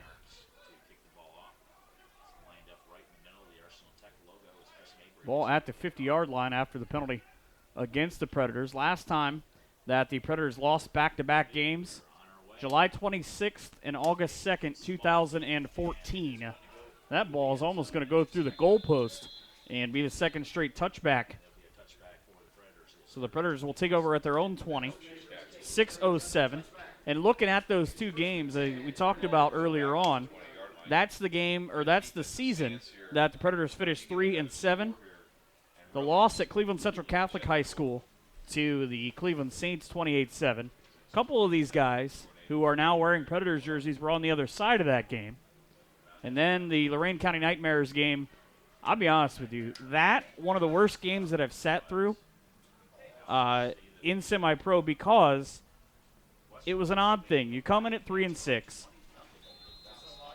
You don't have a lot going right. Danny Skalecki was the quarterback for part of that game. That was the game I talked about that Chip McLean was the head coach and played in. A 36-0 loss at Midview High School in Grafton, and nothing went right. Now the Predators trying to reverse their fortunes, and that's not going to do it. Thompson, he got run over. Jamie Arnold just said, how you doing? And then realized he didn't care. Threw him to the ground instead. Loses 5 yards. I guess fortunately he only loses 5 yards. Right. Offensive line left slap out to dry on that one. And who the backup quarterback is today? You. Close enough. Danny Skalecki, I believe, is the technical backup quarterback. And he nursing an injury. So hopefully that does not happen. Thompson drops back on second down and 15, fires one over the head of everybody. I guess he was looking for Corn Strickland at the 45-yard line, and Monsanto Love Jr., who had an interception last week, drops one. Penalty flag back, and it looked like that was against the Predators.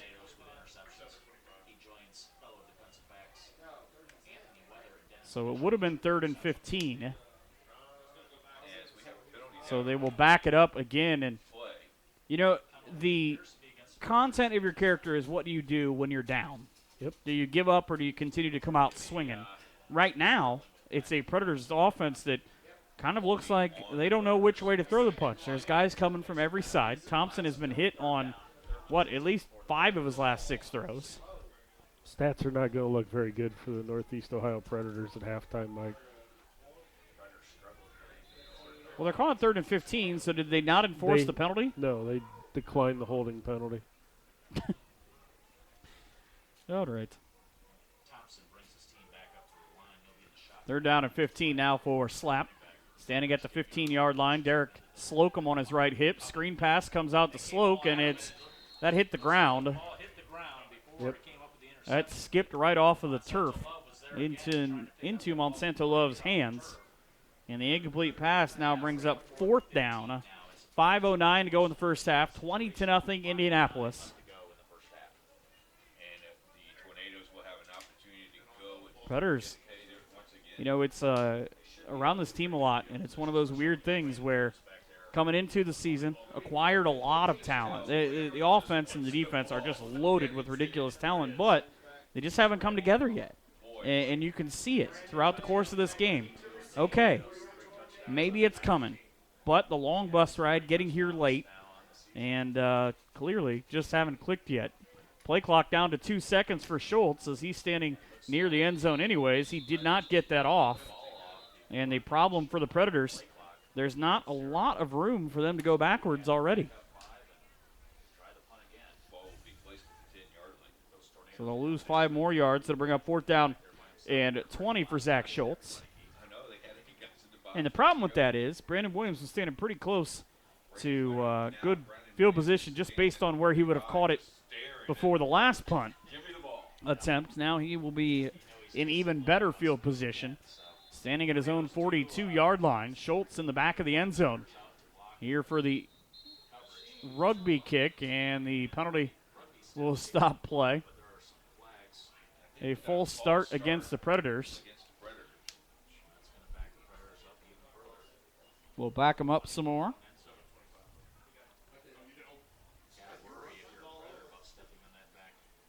And Schultz now will he'll take a couple steps even further.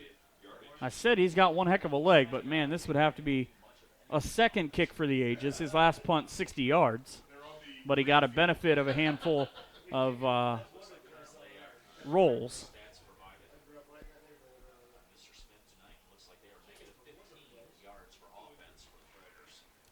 And Zach standing at the A in the Titans logo in the end zone. See what he can do. He's got no room to run back. He will punt it forward, partially blocked at the 30. It'll block and go right out at the 36-yard line. And that now is terrific field position for the 3rd time for Indianapolis. Both times they've had the ball in Predators territory, they have scored. So Predators trying to keep that from happening for a 3rd time.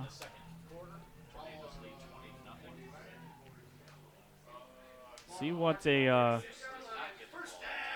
change of the half will do. Maybe you can get something going. You change which end you're working at. Maybe at the half. A long walk to the locker room and back. Right now what I see is the Predators are griping at each other, and you know as well as I do, Mike, that you can't do that. Well, you can fight your brother as long as you go to battle with him, and it works out in the end. Right now, not so much. Offset shotgun for Brock again, back to his left, looking for the screen. Tez overran it out to Crabtree, who will turn it up to the 30-yard line, and he'll spin out of bounds after picking up 7 yards. That'll give him 8 yards. He did stay in bounds. The clock should keep running. So another pass. Everything has turned up tornado so far. Spotted the ball at the Predator 29-yard line. The ball to the 29 makes it 2nd down and 2. 4:39 to go in the first half. Here from Arsenal Tech High School in Indianapolis. And you're right, the defense, hands just looking at every one of their teammates as if to say, what's going on here? Walt Wheeler, the receiver on the near side. It won't matter. Handoff to Crabtree. He'll run straight ahead. He tried to get it off right tackle and got near the 21-yard line. Picks up 8 on the play. And it's a 1st down for the Tornadoes. They have all of the 1st downs in this game, Steve, except for one. The run on the first play of the game offensively for the Predators for 10 yards for Terrence Brown. Yeah. It's been a long half. 5-1. Yeah, it's been a long half for the Northeast Ohio Predators. So the offense now out to the line. Play clock down to 2 for Brock. Takes the snap, looks to his left. Predators come off the backside, throw across the middle high, and incomplete for Littles. Defense kind of had it split and fall incomplete. No real chance at it. Incomplete pass brings up 2nd down and 10 for Indianapolis at the Predators' 21-yard line, leading 20-0. Brock has done a nice job tonight, though, controlling. This guy wearing Deion Sanders' jersey, he's got to be pretty good at defense to be ballsy enough to wear the Deion jersey, right? Put him in there right now. Especially in Atlanta Falcons jersey in Indianapolis. True. Yeah, he can't be real popular. No. 2 left, 2 right for Indy. Crabtree in the backfield. Off to the right hip of Brock. He'll take the snap. And he will hand it to Crabtree. A little Statue of Liberty look there as he gains a yard to the 20. Brings up 3rd down and 9 after he stopped. Like that little play, little bit delay draw. No, they spotted at the 20, so it's good for 1. Bring up 3rd and 9 for the Tornadoes. They are certainly within Chris Mabry's field range. Anything within about 30 yards is safe for Chris. There's the 20. Shout out to Tim Weeks. Getting back in Cleveland listening. As hopefully we see him in Maple Heights next week. Predators seem to need all the players they can get right now. Down to 2:55 in the first half with the ball at their own 20. Tornadoes offense trying to put another one in. A high snap. Brock is able to make something out of nothing and throw incomplete down the sideline to Wheeler. He was not going to be able to catch that ball inbounds, and it'll bring up 4th down. And it'll trot out Chris Mabry, who will attempt to kick the field goal, trying to make it 23-0.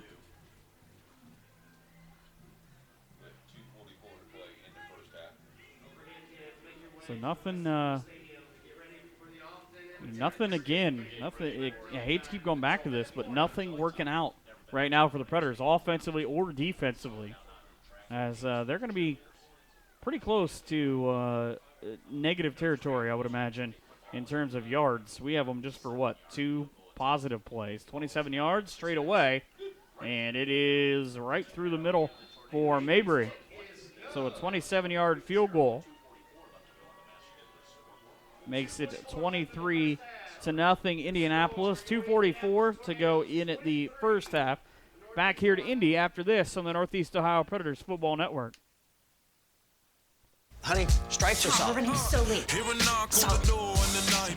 Introducing Pizza Hut Stuffed Garlic Knots Pizza. Come on, gotta go. Hold on. Can you zip me up? An appetizer and pizza all in one. Makes the night in feel like a night out. Just started on the appetizer.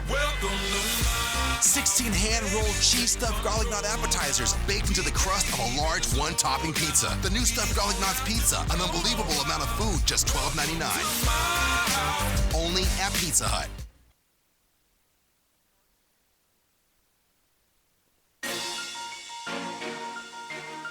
Our D is bigger than your D. This is Predators Football on the NEO Predators Football Network.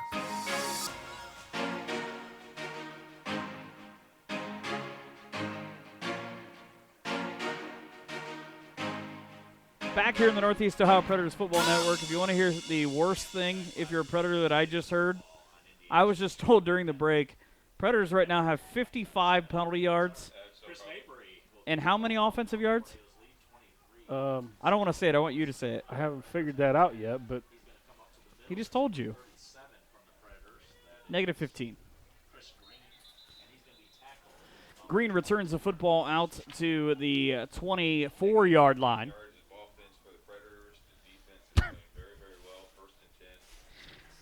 Oh, man. Predators now start with the football. 2:34 to go in the first half. Yes, Dave Ladden, there really is a guy wearing an Atlanta Falcons Deion Sanders jersey.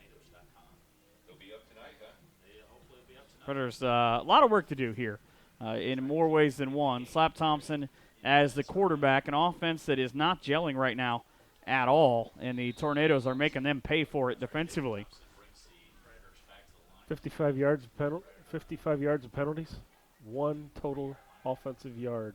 Thompson trying to add to that, throws one out into the flat that's caught at the 25-yard line. That looks a gain of 1. I believe it's D'Angelo. Yeah, it's D'Angelo Thompson. So Thompson gains a yard. 3rd leading receiver for the Predators last year.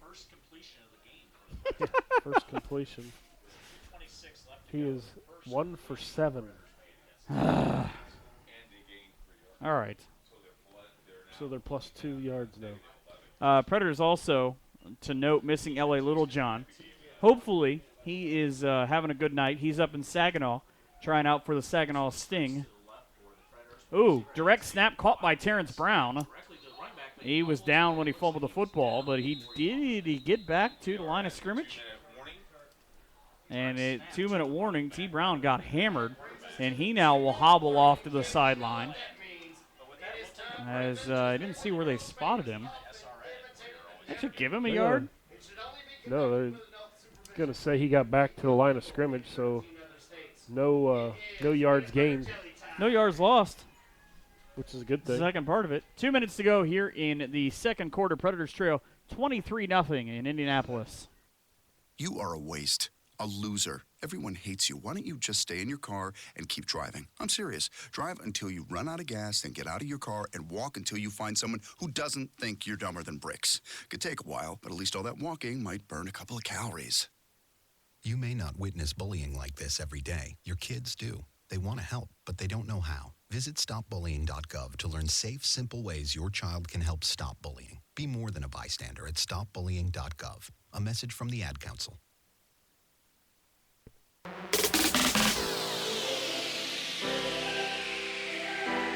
Predators football, where the strong get stronger and the weak get eaten.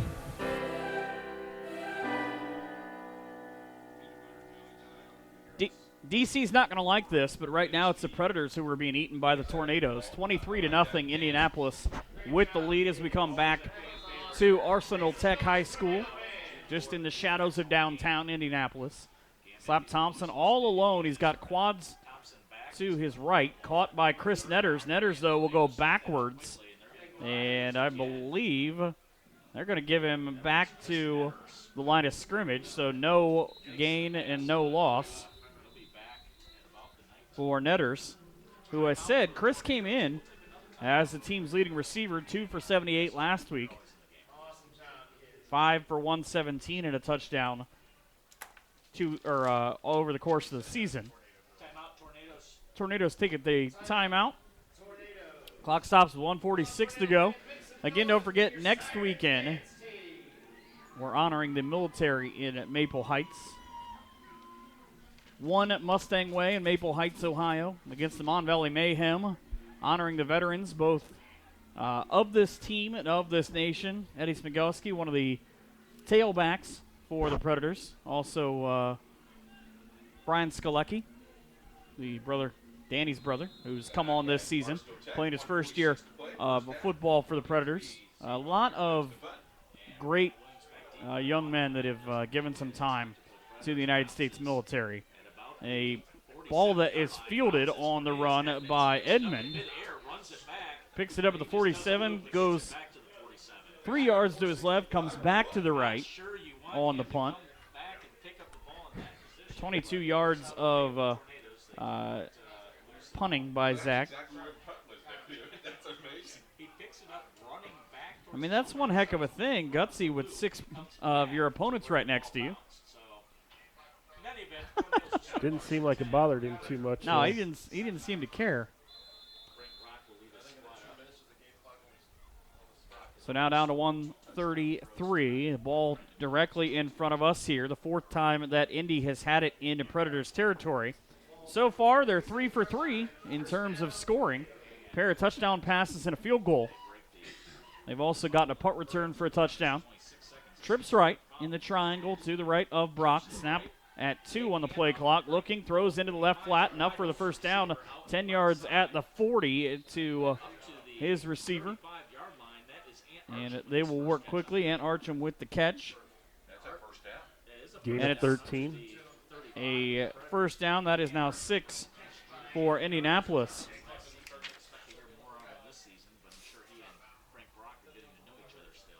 Out to the Predators' 34-yard line, rather, as they put the spot down right in the middle of the field.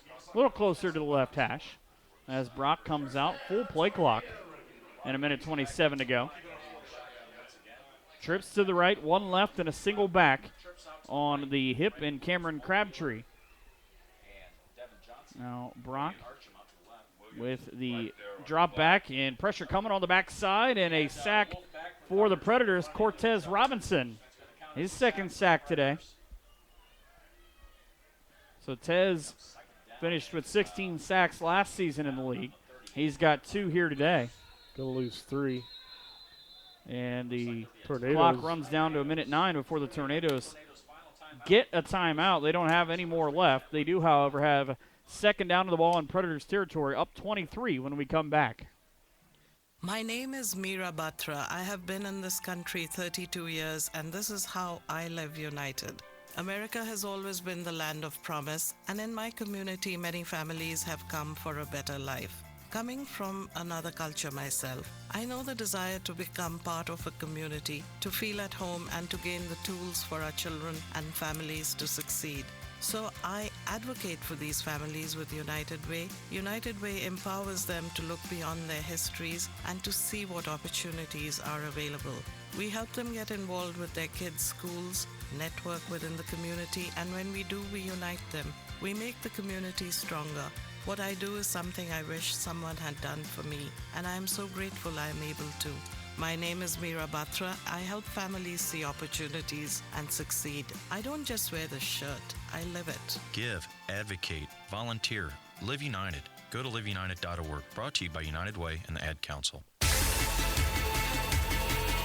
Back to the action. This is Northeast Ohio Predators football. 1 minute and 9 seconds to go here in the first half. In Indianapolis, Mike Hearn and Steve Weiner, a 23-0 lead for the Indianapolis Tornadoes. 3 touchdowns and a field goal. Also a blocked extra point. A hold on the outside on the screen pass. Shawndale Shepard almost got to it. Frank Wolf, Indy got a hold there to even get him an opportunity to have that, because Cortez Robinson came blazing off the backside. It'll go incomplete, brings up third down. Screen pass. And a 14. The fortunate thing for the Tornadoes is that ball popped right up in the air, though. Predators had a chance to get to it. Brock, after the incomplete pass, comes back to the huddle. Ball spotted right now at the Predators' 37-yard line. Just outside of a minute. First of 2 matchups between these teams. The next one coming to end the PAFL season in Maple Heights on July the 16th. Why I keep wanting to say June, I'll never know. Blitz coming off the middle again. Brock, deep throw, home run pass down the middle. And he overthrew Devin Johnson, the receiver out of Anderson University. And it'll bring up fourth down. And it looks like that Brock will walk off. Haven't seen either a kicker or a punter walk on yet for Indy. Brock is going to, I believe Indy's going to go for this. 57-6 left on the scoreboard here. Up 23-0, Steve. Why not take a shot? What do you got to lose? I mean, you could really put a knife in the hearts of the Northeast Ohio Predators. Predators get the football on the other side of the break. Discombobulation from the Tornadoes as they come out of the break. We'll get you the other scores in the PAFL coming up at the half. 2-by-2 in front of Brock here on a fourth down. He's got to get 14 yards for a first down. Standing just behind the Predators' 40-yard line. Left, takes a snap, rolls to his left, fires one, looking for Williams into the end zone. In and out of his hands, and he had the defensive back beat in the corner, but it falls incomplete, and it's a turnover on downs. The first time in quite some time that Indianapolis has not had points go on the board to end a drive. That's a good stop by the Northeast Ohio Predators, though, Mike. Because that's exactly what they needed, because I'll tell you what, you give up 31 points and a half. It's very, very difficult to come back from that. Well, now you get to an interesting quandary. If you're the Predators, what do you do here? You've been woefully out of sync. Do you try and do something, or you just take the knee and go to the half? You go back to basics. Slocum will be in the backfield. Predators have Thompson with a man coming across the formation. I believe that's Eddie now, who's the slot receiver on the left side. And Thompson will roll out to his right side. He's going to get to the 40-yard line, pick up 3 yards, and run out of bounds. Just a terrific job by Indy there defensively. Nothing he was going to be able to do unless he just wanted to try and throw a duck downfield. Right. Okay, they marked it. They gave him 3. That is positive yards, and that's exactly what you need. Well, they put it at 39, so they only gave him 2. Question that. He was clearly out at the 40. Netter's the near side receiver for the Predators. Now Corn Strickland in motion to make a trip set to the left side for Thompson. Low snap, looking, rolls to his right, comes back to his left. He's got to get away from the defense. The only thing you cannot have happen, he just had happen. Michael Judkin stacked him, and he knocked him all the way back to the 31-yard line. So he loses 8 yards on the sack. Predators continue to go the wrong way and continue to head into the red in yardage. Predators take the timeout. That should be their last. 32.8 seconds left on the scoreboard here in Indy. First meeting all time between the Predators and the Indianapolis Tornadoes. First time that the Predators had played a team from the state of Indiana in their 6 years. Last week, a meeting with a team out of Pennsylvania didn't go so well. Next week, back to Maple to take on the Mon Valley Mayhem. That a 7 p.m. kickoff. And Steve, right now, if you just look, and I don't want to continue the doom and gloom theory, but if things don't turn around in the second half, there's a realistic possibility that the Predators come into that game not only at 1-3 overall, but at 0-1 in the league. Right. And that's a long that could make the hill very, very steep trying to get up that thing, too. 3 receivers left, 1 to the right for the Predators in the offense.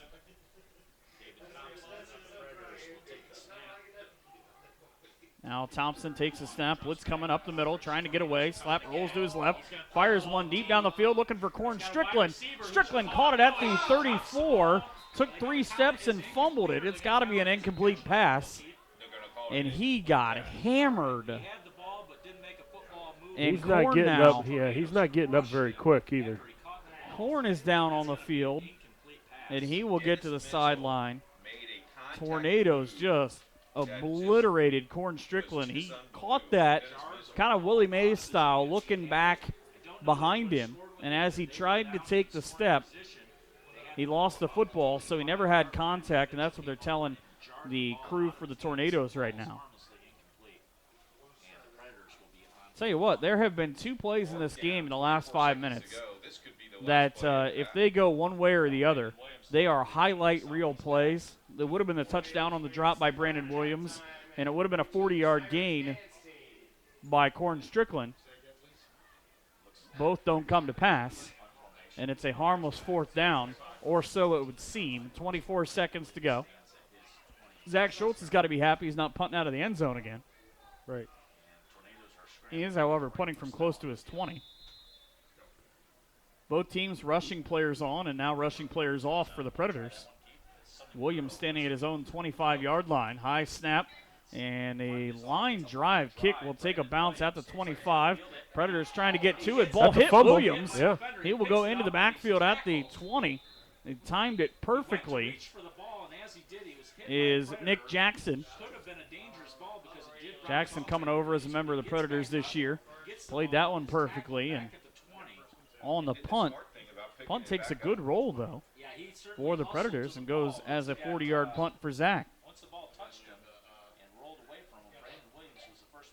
Indy takes over, I said, leading 23-0. 13.1 seconds to go. Things are going to be over here for the first half as the Tornadoes are lined up to just go into the locker room with a 23-point lead. Brock now with the kneel down. That'll end the half. It is 23-0 in favor of the Indianapolis Tornadoes after the first half. Predators will get the ball to start the second half.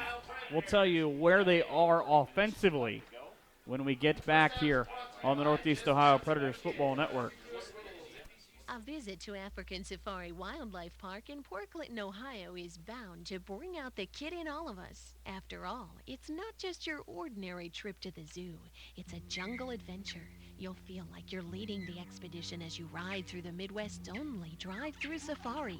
Feed the animals if you dare, and capture the moment on film for your unbelieving friends. Better yet, bring them along. See rare and exotic animals from around the world, including the world's largest antelope, the giant eland, and the ugliest creature on earth, the African warthog.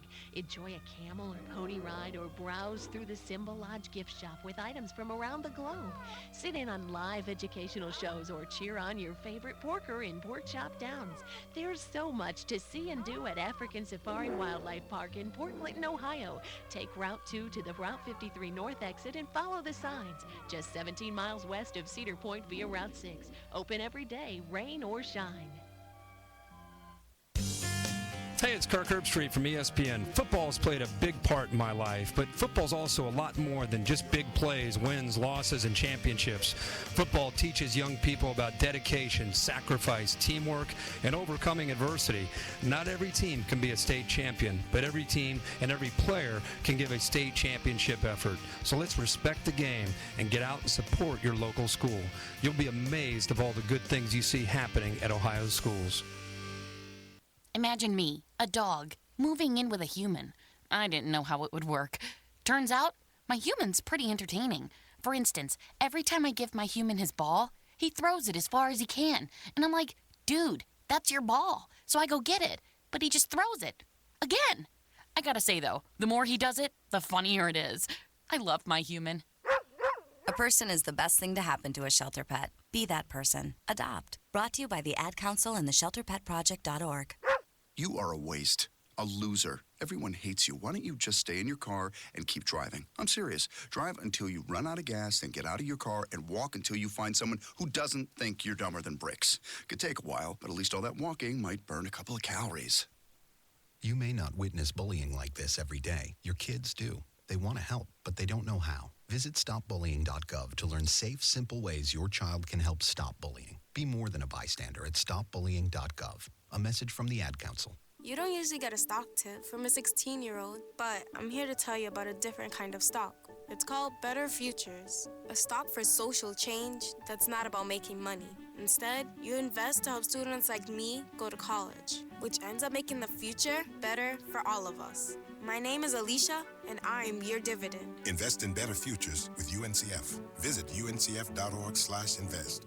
A mind is a terrible thing to waste, but a wonderful thing to invest in. Brought to you by UNCF and the Ad Council. You can like the Predators on Facebook and follow on Twitter. This is Northeast Ohio Predators football.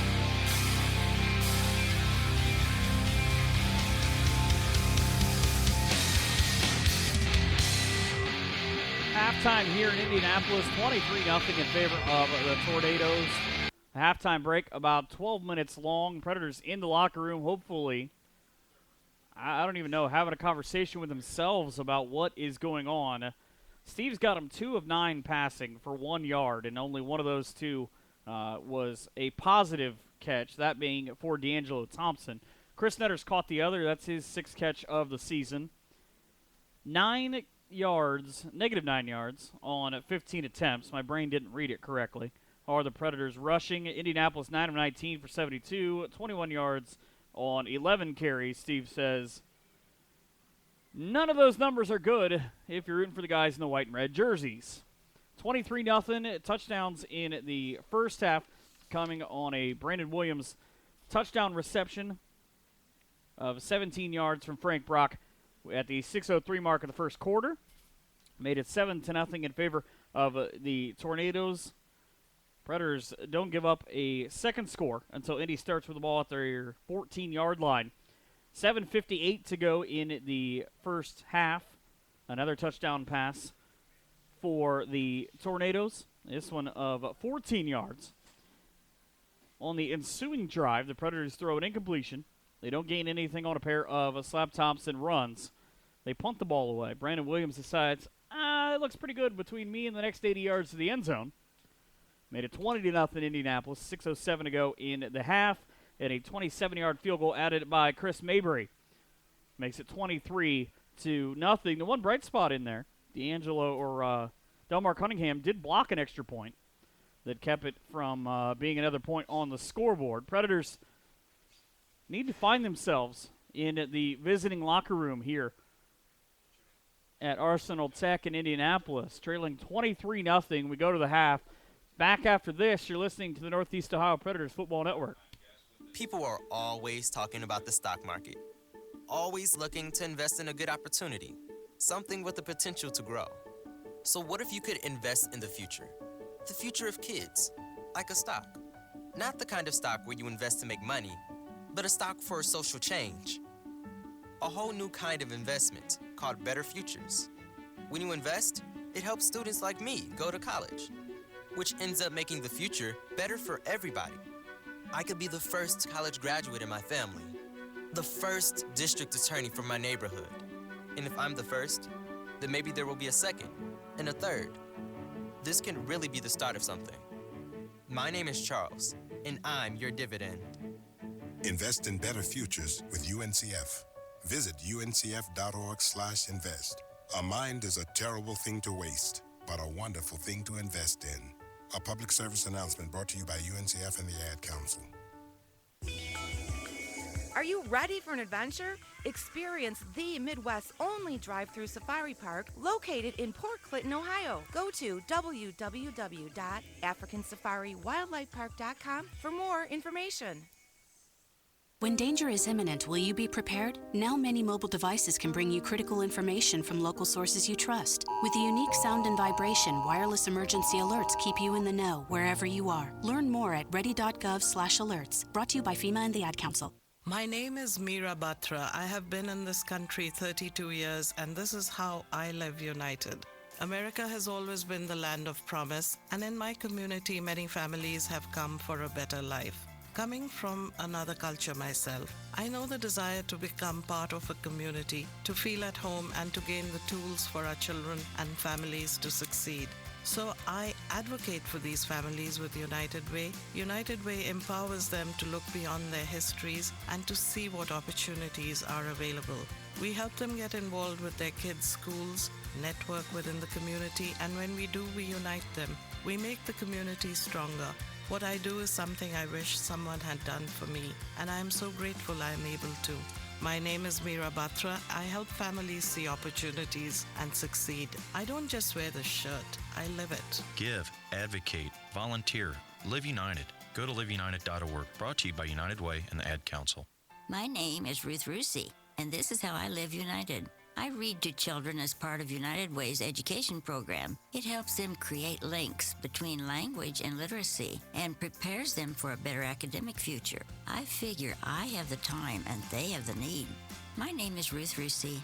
I help kids prepare to succeed in school. So I don't just wear the shirt, I live it.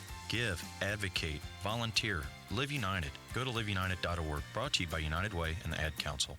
Welcome back to the Dog Show. Up next, we have Satchmo. Satchmo is a member of the Shelter Pet Group. That's right, a group known especially for their couch-snuggling, ball-chasing, face-licking, tail-wagging, backyard-hanging, and, of course, companionship. And what breed would you say Satchmo is? I'd have to go with maybe a lavish terrier-hound chihuahua-looking kind of mix. Tremendous dog. I'd also like to point out Satchmo's coloring, a white, gray, brown, black brindle, simply marvelous. You know, it's such a treat to watch a dog like this. Now, let's see him in action. Look how he makes eye contact with his person. That's actually known as the treat stare. How intuitive. And now he appears to be excitedly turning in circles. Ah, the happy dance, so common with this group. And finally, the loving face lick. It's great how he just gets in there and, well, licks. Fantastic. But really, the best way to know an amazing shelter pet like Satchmo is to meet one. Visit theshelterpetproject.org today. Adopt. Brought to you by Maddie's Fund, the Humane Society of the United States, and the Ad Council. So I'm a cat, and I just moved in with this new human, and she's got this little toy she's always playing with, all day long. Tap, tap, tap, tap, bloop, bloop. She can't put it down.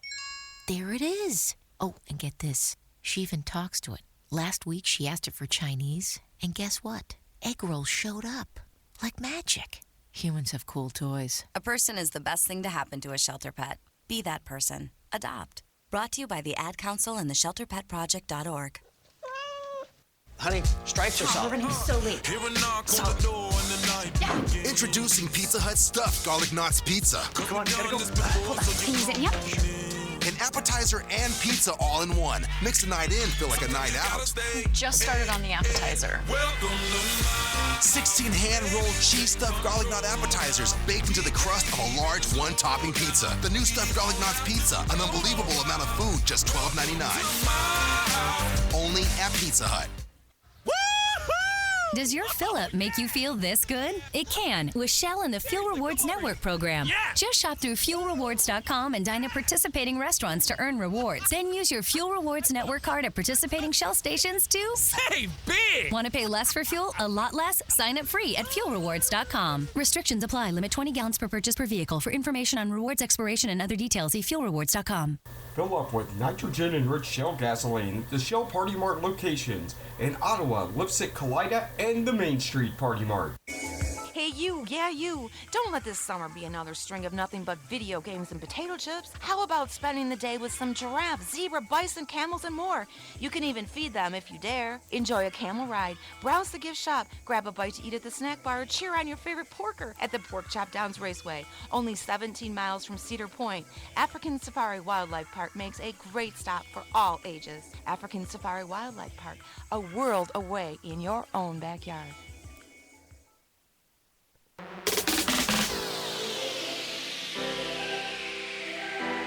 Predators football, where the strong get stronger and the weak get eaten.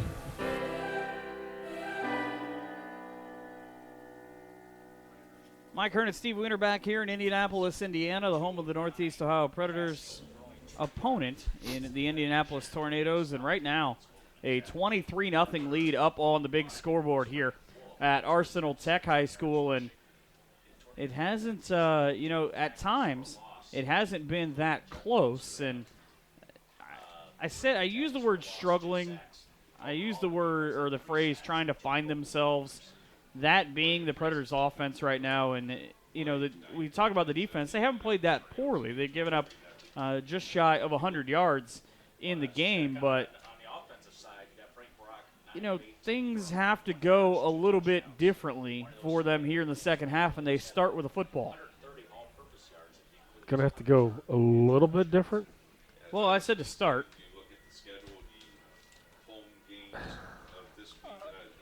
I don't even know. Start somewhere. I know. I don't even know where to go with that because my brain's telling me to go one way, my heart's telling me to go the other way. So, I mean, it's one of those really, really ugly first halves. In other action, in what is probably the game of the week in the PAFL, and oddly enough, a game that I just did an update for our game during halftime. Love technology.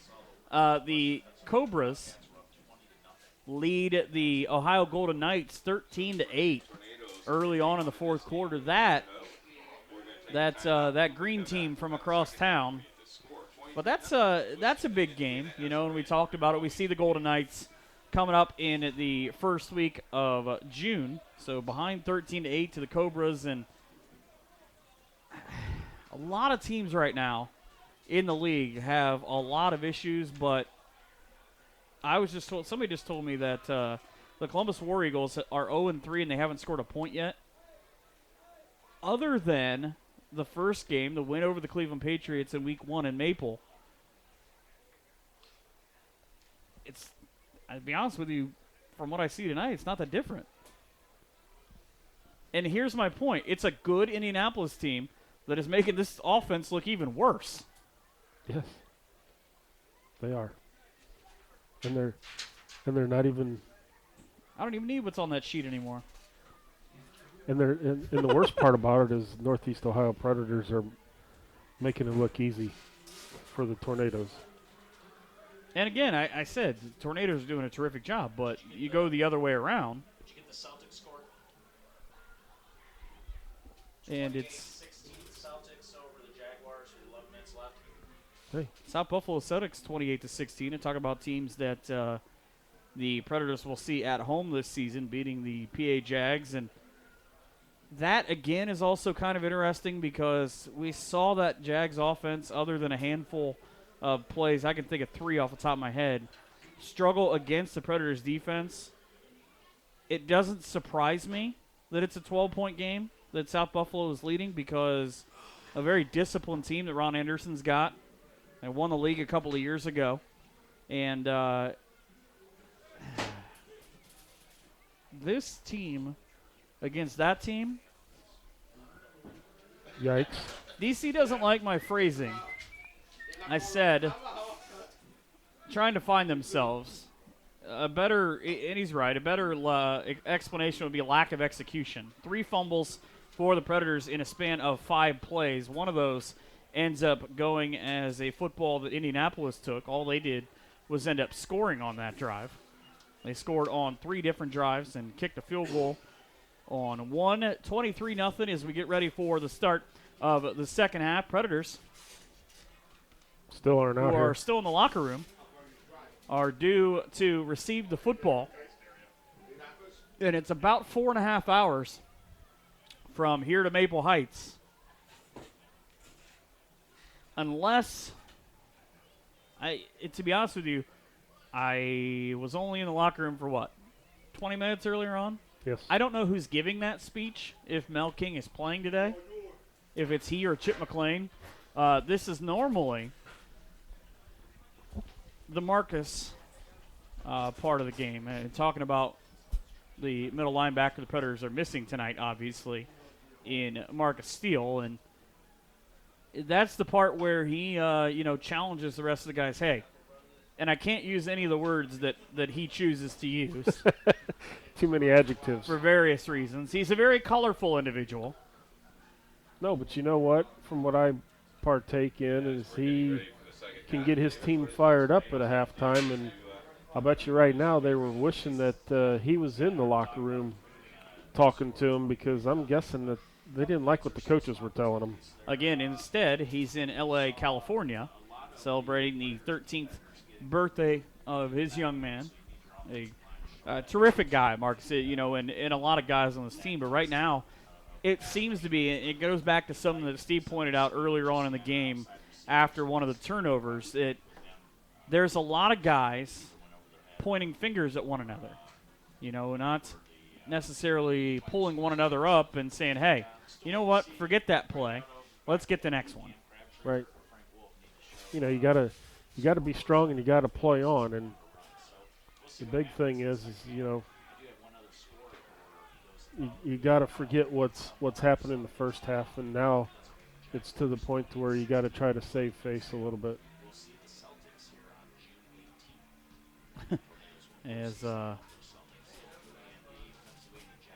Man, I tell you what, it's the kind of thing.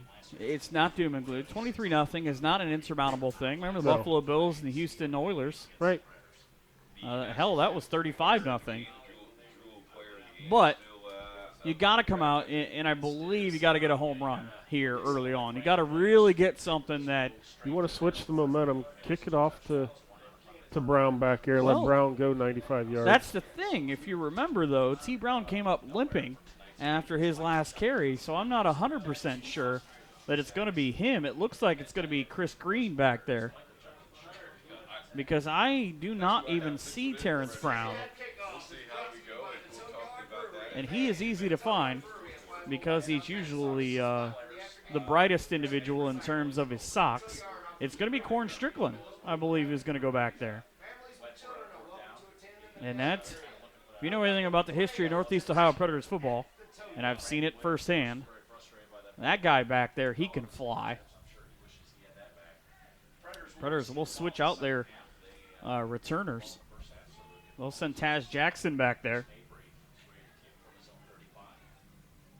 along with Chris Green. So, forget everything I just said.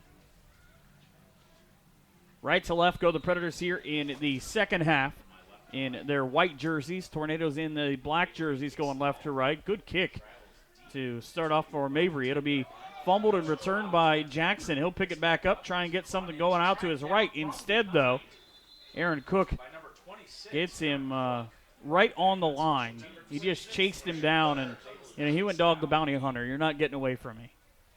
Knocked him down at the 18-yard line, and that's where the Predators will take over 1st and 10. So the Predators, 4 or 5 fumbles in the first half. They were able to get all but one of them.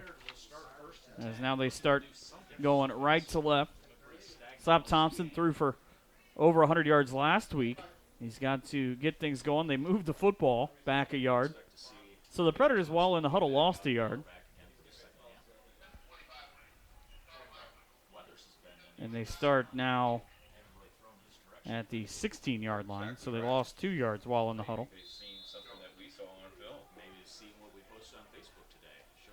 Predators go with the I formation, offset to the right. Derek Slocum is the tailback. Slocum of the Rayen High School in Youngstown, Ohio. That's what he tells me to refer to it. Man in motion now. Hand off to Slocum. Tried to go off left tackle. He got back to the 15-yard line. He will lose a yard. Last season's leading rusher for the Predators. Close to 300 yards just in league play. And a man is down, and based on where he's at, I don't know that is not Rose Collins. I believe that is. So if he's down, that's a big blow because he one of the leaders on the offensive line, and that's something too. Predators last season only had one game where they had an offensive line that was the same as any other game throughout the course of the season.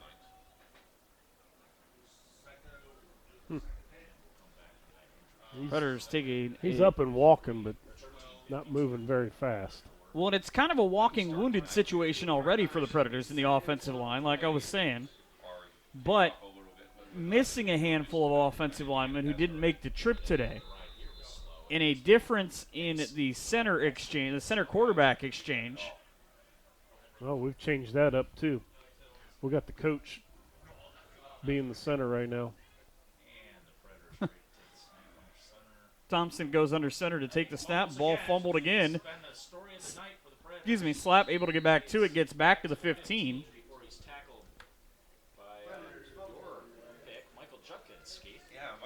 Judkins in there again on the tackle, and he has been hounding the Predators all night long. 3 big stops by him as James Hamilton goes off to the sideline. 13:35 to go in the first part of this third quarter.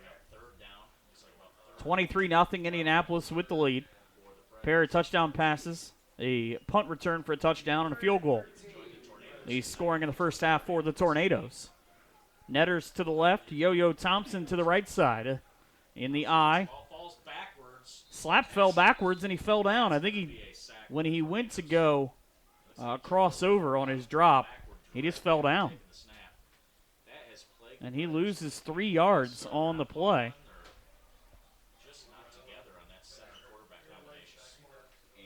And this is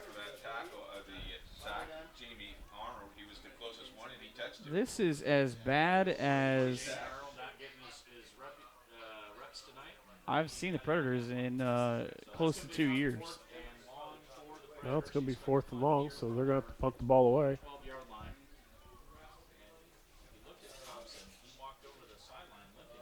So if Slap is hurt, again, I don't know who the backup is today. With Danny injured and Julian not here, high snap goes through the back of the end zone.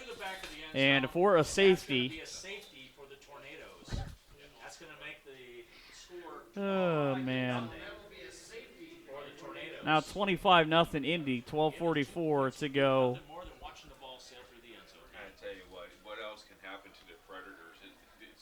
Well, let's see. Punt return for a touchdown. Safety. Penalties. A lot of them. We go back to the early part of this game. At one point, the Predators had, I forgot what we said, what was it, 55 to 15, 55 to negative 15 right. In terms of penalty yards against total yards. And it hasn't gotten any better for them here. Indy up 25-0 and rolling with 12:44 to go in a free kick for the Predators. Run the ball to run the clock out to keep the players safe. I've run out of adjectives, both good and bad. Good for Indy and bad for Northeast Ohio. Right.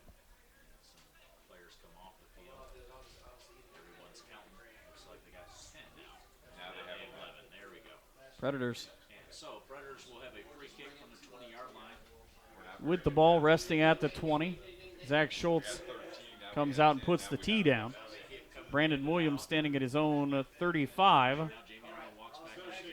And he turned and asked the official about the tee because he pointed right to it.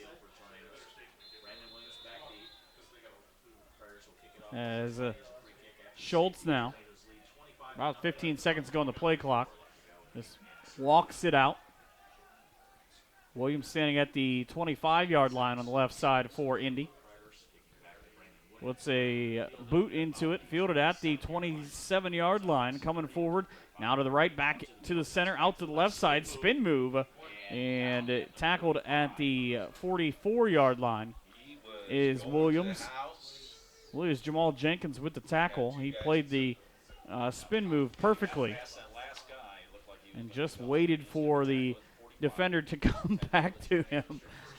Our general manager, Kimberly Steele, is texting me some adjectives that I don't believe that. I believe I've used about 75% of them, and I don't believe that I can use the other 25%. Oh, we could say crappy. I used that one earlier. Right.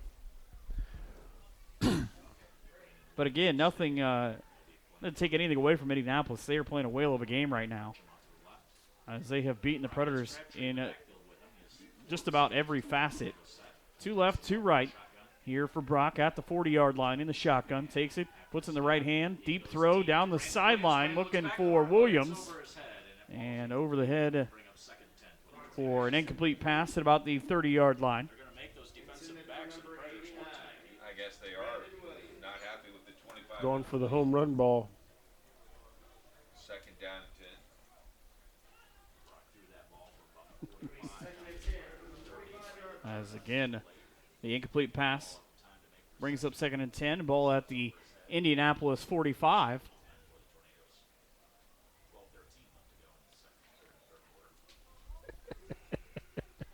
I still call her Kim Green. I love Kim Green. We're going to trips out to the right, single out to the left for the Tornadoes. Now here is Brock. Drops back, throws quick pass out to his left side. He tried to get it going to Ankrum. And he will get a first down. We'll get into Predators territory. They will put him down at the 42-yard line. And the first down of this half. 13-yard gain. Now the seventh first down of the game for the Tornadoes. As again, they continue to move quickly left to right, leading 25 to nothing now as the safety to start the game. Walt Wheeler, the single receiver to the right side. Pistol set for Brock. Frank Brock, out of University of Indianapolis, takes the snap, aims it to his tailback, running straight ahead over the defenders for the Predators near the 25-yard line. They'll call it the 26, a gain of 16 yards. It's Cornelius Edmond. Man, he's just a little spitfire, and he ran right past the Predators' defense and into the heart of the middle of their field. Had some major stiff arms going once he got past the line of scrimmage. You know, he was throwing some stiff arms. It actually took 3 Predators to take him down. There's only a handful of people who are going to get this, and you will. Does he not remind you of Toledo Mitchell? Yes. Who ironically is from Fort Wayne, Indiana? Yes. I always called Toledo Mitchell, if you don't know, is a tremendous running back. He's in the Hall of Fame for the Lima Warriors. A little rolling ball of knives, because he would just carve up your defense. Yep. And he had that low center of gravity, exactly like Edmond does, where you're not going to knock him off balance. He's just going to continue to come at you and come at you. In times like that, if you're not right up on top of him, he'll run you over. First and 10 now for Indy. Play clock down to 3 in the pistol. A busted play again. Penalty flag flies from the Indy side. And the tackle on the outside by Delmar Cunningham. I think you got an illegal formation against the Tornadoes. There's 6 guys in the backfield. You can't have 6 guys in the backfield. And it's a penalty against Indy that'll back them up 5 yards. It's the same play, by the way, or the same penalty, I should say, on the illegal formation that cost the Predators a touchdown last week. Exact same thing, and there's a photograph of it that's on the Northeast Ohio Predators Facebook page. It's unfortunate because it was one of those things where the left tackle, his left leg was behind where everybody else was lined up, didn't have enough guys on the line of scrimmage, and it negated what would have made it a 10-0 lead against the PA Jags. Tornadoes break the huddle. You don't need to shoot a foot that much. No kidding. Walt Wheeler out to the right again, and Archibald to the left. So it's a pistol set again here for Brock. On 1st and 15, he'll drop back to his left. Pressure coming up the middle. Predators trying to get to him. 4 different guys had him, and eventually the sack comes from behind. It's the 3rd one of the game for Cortez Robinson. He is avalanched by 3 or 4 Predators. Robinson adding to his total. That might be on Brock because I think Brock Back to the 42-yard line. went back to pass. Loses another 12 yards. And Tez trying to win the sack total by himself. I'd imagine Danny Skolecki's not going to play because he just sent me a picture from the sideline. That's how this game is going. He's sending me pictures not playing tonight, other than the one hold on the field goal attempt of his hand, and it's pretty busted up. Needless to say, he's not playing. So back to the 42. Long way to go for the Tornadoes. High snap, Brock. He did a terrific job to shovel away the football because if he had held that, if he had held that though, Cortez Robinson tried to lay him out on 2nd and 26. Predators are saying it's their football. Ball on the ground. Imagine how many times it's changed hands. Probably just a few.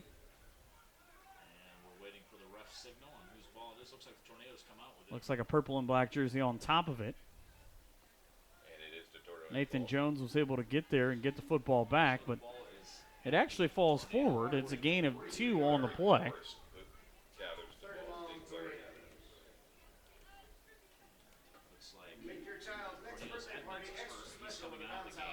Lorain County beating the Cleveland Patriots 39-6 with a couple of minutes left. That the last update.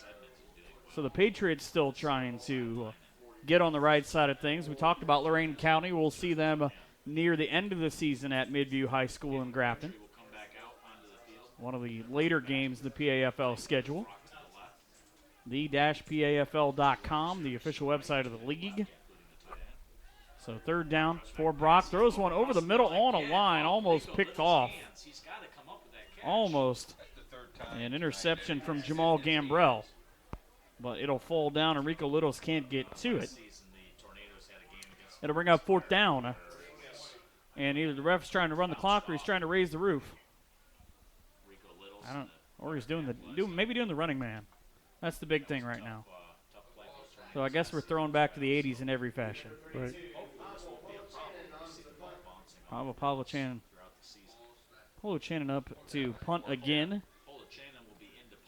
Said again, he's got a good leg and not a lot of wind right now. If he can angle this towards the end zone, put him in the coffin corner. Tornadoes are struggling to make sure. From here, it looks like D'Angelo Thompson back to return. They now have 11. They get ready to snap the ball back to Polo Channon. And the delay of game will back Indy up 5 yards.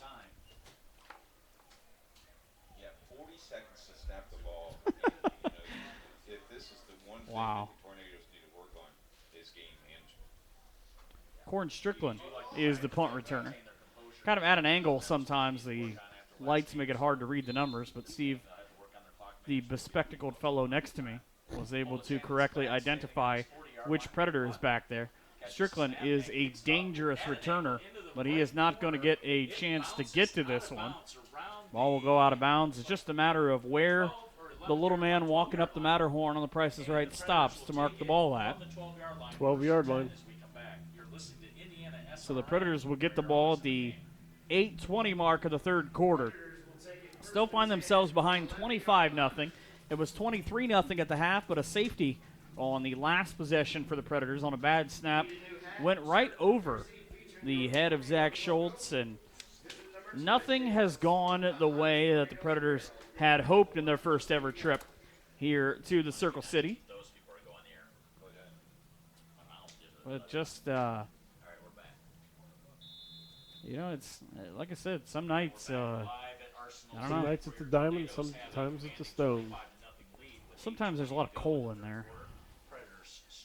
Thompson back in the shotgun, so he's at least back out in the game. He throws one out to the 19-yard line to the right side. That is complete, as that'll go. That had to be nope, it's D'Lo. D'Angelo with the catch. For 7. He'll pick up 7. So his second catch of the game. Now second down and just outside of 3 for Thompson. Rolls to his right, and he ran right into the linebacker coming from the outside.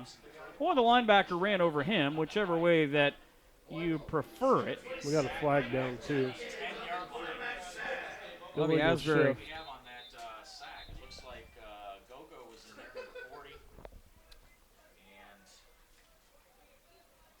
And now the clock at 7.5 minutes to go. Predators get called for the penalty, so Thompson takes a hit for nothing. Let's give Just Go-Go didn't credit, and he gets the sack. didn't go well. Loses 3 So the yards. penalty. Third and 13. Loses 9 on that one. Predators thought they had a good opening to this drive. And you can count a lot of that to the Indianapolis Tornadoes. Tornadoes who travel next weekend to Columbus to take on the Fire before taking on the Summit County Storm, who were supposed to be in motion now, or were supposed to be playing. Good news for the Predators. Rose Collins back into the lineup, the left tackle who went out earlier on. Tornadoes jumped off sides with about 6 or 7 guys, and the Predators get a free 5 yards to make it less than 10 at 8 yards to pick up on third down. 2 left and a pair to the right for Thompson in the shotgun. Pistol set with Slocum behind him. Offset to his right. Defense going to bring the blitz up the middle. Why not? It has worked so far. Thompson back to the 5, pump fakes, rolls away, gets away from a guy, sidearms one. That is complete to the 27-yard line. Gain of 18 on the play. And I believe it had to be. We'll give it to Thompson. Thanks, Dave. I thought it was, it was D'Angelo Thompson on the 18-yard reception. Thompson now we're trying to play up the tempo. Throws one incomplete. Penalty flags fly as Thompson got murked afterwards. So D'Lo now gives the Predators their first down of this half. Only their second of the game, and a personal foul will move the ball up again. Or it should move the ball again.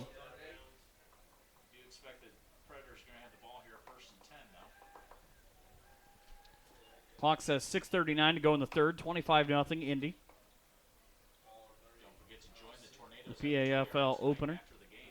Again, if you're here in the stadium or listening online, wherever it might be, on the Predators Football Network, on Z Sports Live, we appreciate it. Hopefully next week when we return home to the greater Cleveland area at Maple Heights, One Mustang Way, for Military Appreciation Night against the Mon Valley Mayhem, things will go a little bit better. And by a little, I mean a lot. Thompson, slap is...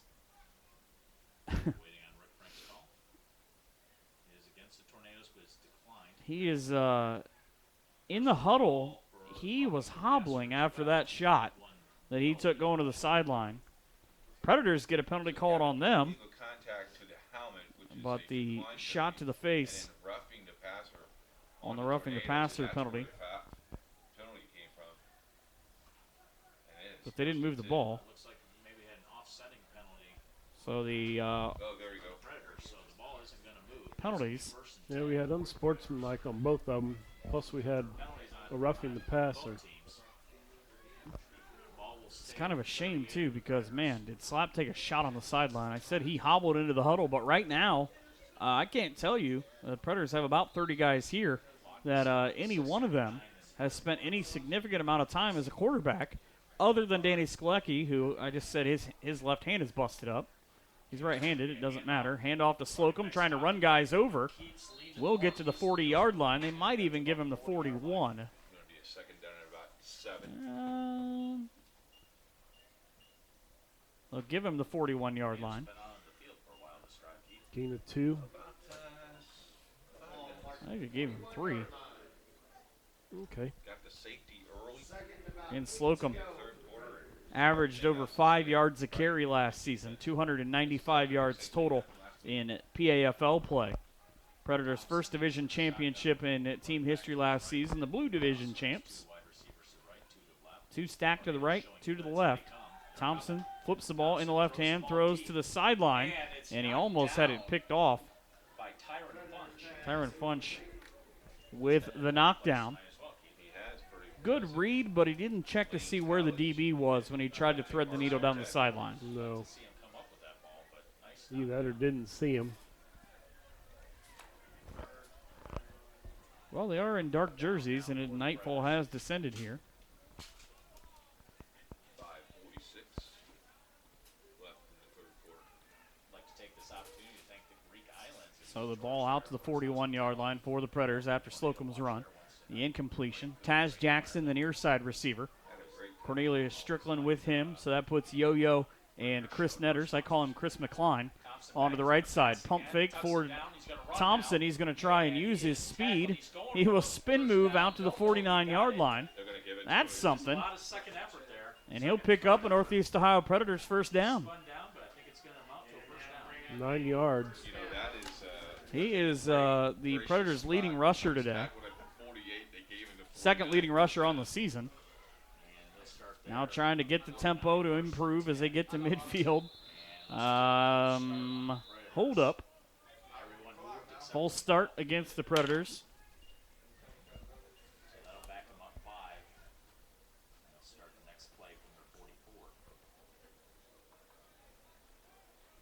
This will be the 8th play of the drive. This will be the longest Predators drive of the game. 8 plays. About 3 minutes and 13 seconds right now. Longest play of the drive in both time and amount of plays.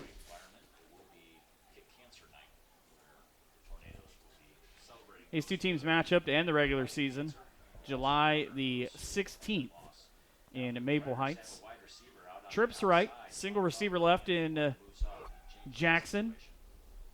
Vernon Taz Jackson. Now Thompson with the ball in his hand. He's just going to run straight ahead, and he's going to both hit the ground. The fumble was, he was laying on the ground when he fumbled the ball. The official pointed to the ground at the 43. So the Predators should keep possession, but they're going to lose 6 yards.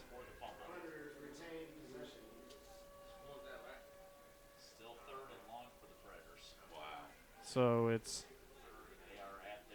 a 25-0 lead for Indianapolis. The last time that the Predators offense scored, it was quarter number 2 against Chicago.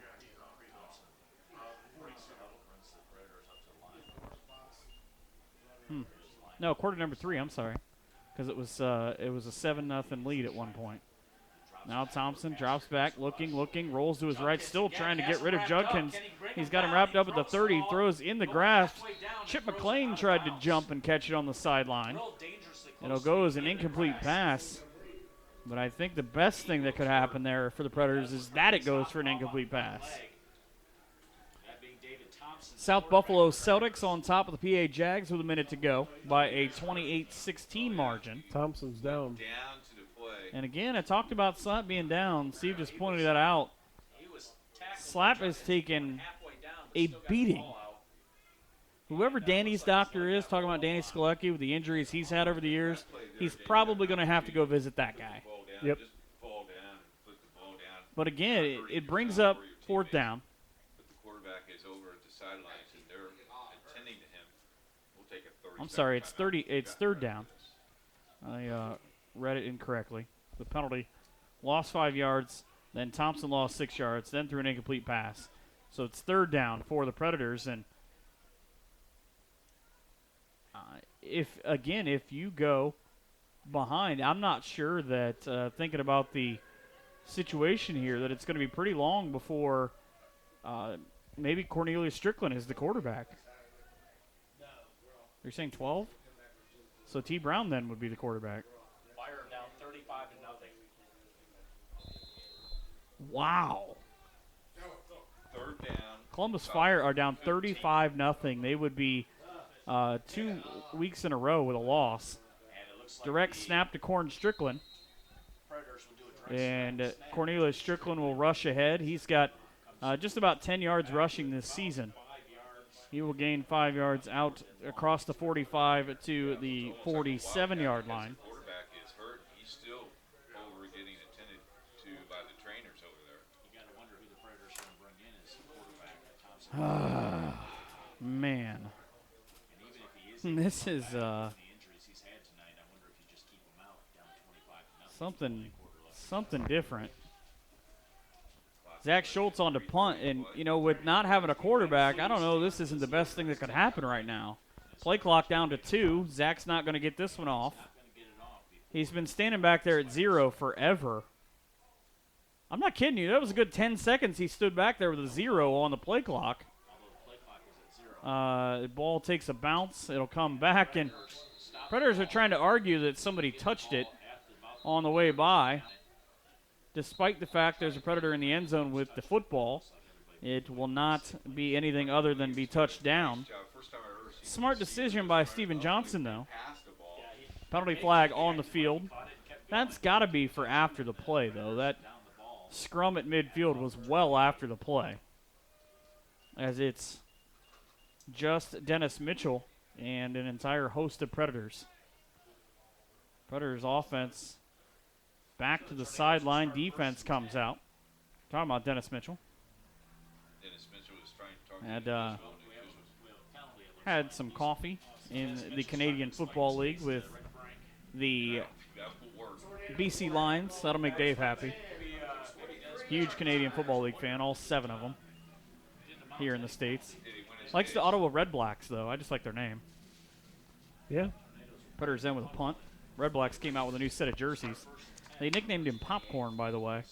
He holds the 60-meter dash record at the University of Western Kentucky. You know who held it before him? No. He hate me. Rod Smart. How about that? Pump fake for Brock. Throws one down the sideline on the wheel route. But there's a penalty flag. And a penalty flag that's Brian Darden's trying to say, what is the penalty for? And it may be pass interference. It had to be Nick Jackson on the coverage. Predators don't like the call. Illegal contact downfield, 5-yard penalty. So luckily, of the 5-yard variety, not the full penalty. Ankrum just tried to run to the outside. As he did it, he got bumped by Jackson.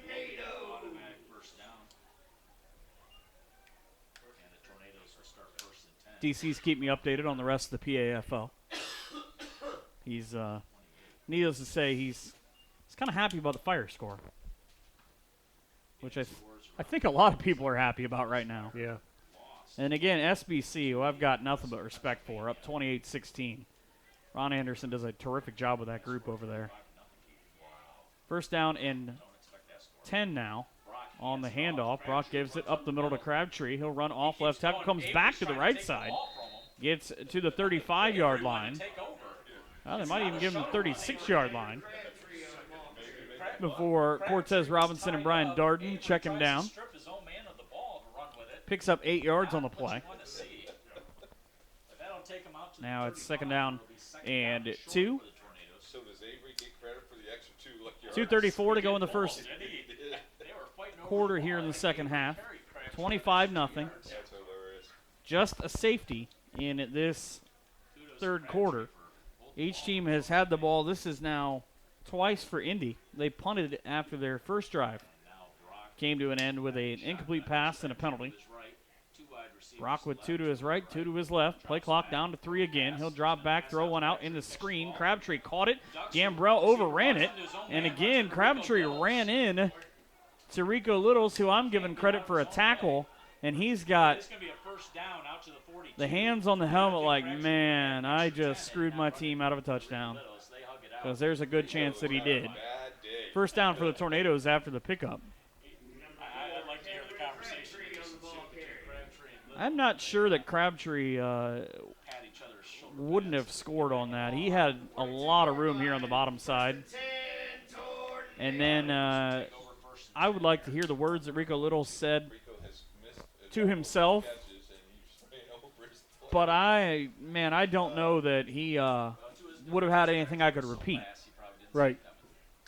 Kim's son Quinn celebrating his birthday tonight, not the way, or tomorrow actually, not the way that he would want these Predators to play tonight. Good defense in the backfield by the Predators. And the tackle by T.Y., call him Ty Pryor. So he gets the TFL. Loss of 4 on the play.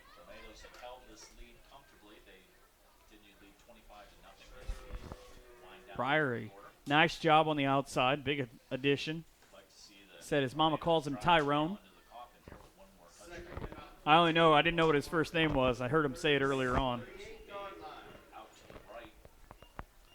Play clock down to 11. Game clock at 35 seconds to go here in the third. Second down, and they're calling it 13 at their own 38 for the Tornadoes. Up 25-0. My dad owned a Tornado. Robinson comes on the outside. He just hit Frank Brock, and he rolled about 8 yards to the outside. Incomplete pass to Rico Littles. And it is now third down and about 14. 19 seconds left to go in the third quarter. So the defense for the Predators, I said coming in, gave up about 8 points a game. They gave up, theoretically they've given up about half of the points on the field right now, or on the scoreboard right now, as one was a punt return for a touchdown and then a field goal. So 10 of the 25 points on the board. Pair to the right, pair to the left for Brock. Third down at about 14. For Frank Brock. Play clock down to 4 again. Pressure coming from the outside. Cortez had 3 guys on him. Brock able to get away from Cephas. Pump fake as he goes to the sideline. He stiff-armed a Predator defender and got to the outside with 12 seconds to go. He got to the 45, so he will pick up, he got to the 44, so he'll pick up 5 yards. And that will do, and that should do it for the third. Indianapolis will kick off to the Predators. The punt will start the fourth quarter. When we come back, it's 25-0 in favor of the Indianapolis Tornadoes on the Northeast Ohio Predators Football Network. A visit to African Safari Wildlife Park in Port Clinton, Ohio is bound to bring out the kid in all of us. After all, it's not just your ordinary trip to the zoo. It's a jungle adventure. You'll feel like you're leading the expedition as you ride through the Midwest's only drive-through safari. Feed the animals if you dare, and capture the moment on film for your unbelieving friends. Better yet, bring them along. See rare and exotic animals from around the world, including the world's largest antelope, the giant eland, and the ugliest creature on earth, the African warthog. Enjoy a camel or pony ride, or browse through the Simba Lodge gift shop with items from around the globe. Sit in on live education educational shows or cheer on your favorite porker in Port Chop Downs. There's so much to see and do at African Safari Wildlife Park in Port Clinton, Ohio. Take Route 2 to the Route 53 North exit and follow the signs. Just 17 miles west of Cedar Point via Route 6. Open every day, rain or shine.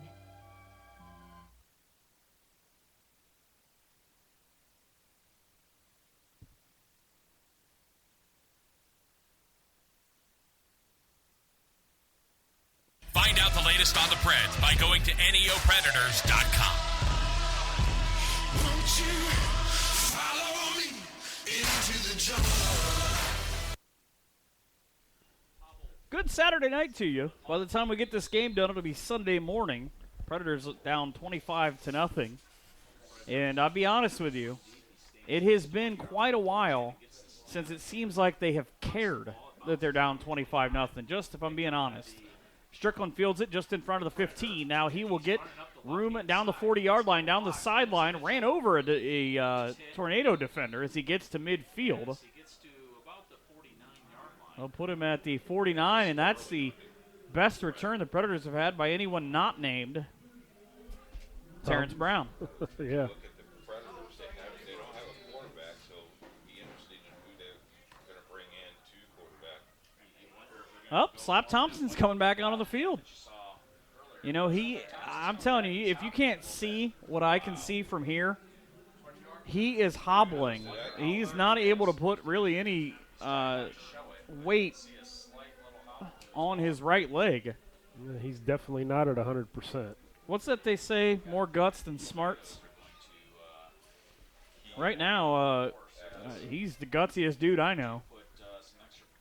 He's also, weirdly enough, one of the happiest people I know. I don't know if there's a correlation. And another false start will stop things before we get going.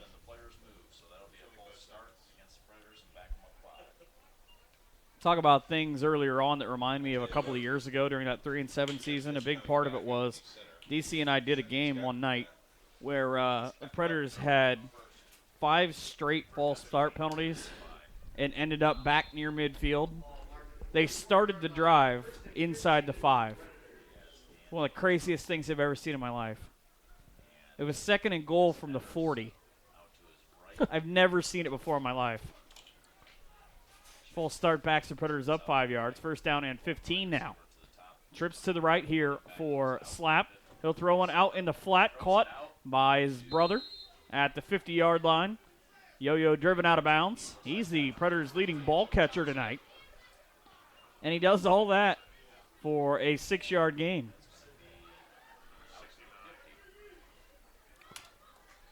D'Angelo, a terrific catch that he has made tonight and then last season when Ryan Young looked at him as one of his favorite targets. Young's favorite target as he led the PAFL in passing. That's what you don't get right now. This is a team that, with these talented receivers, with the addition of Corin Strickland, led the PAFL in passing last season. Right now, they don't look like that as they average just about 125 yards passing a game.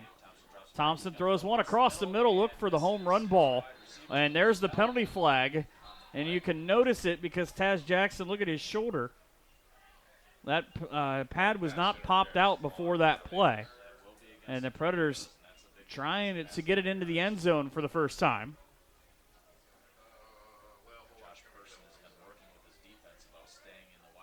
And they will put it down at the 37-yard line.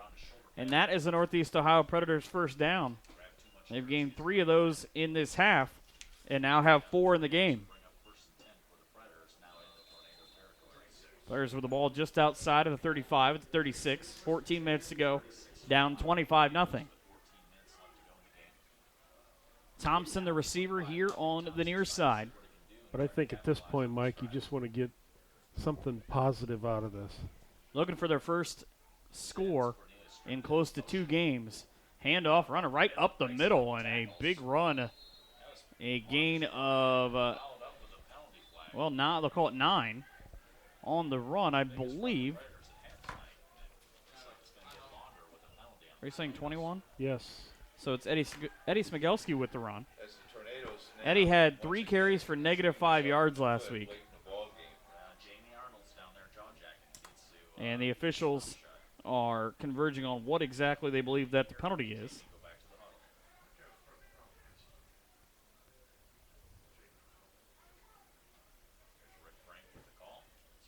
Personal foul, a shot to the head against the Tornadoes.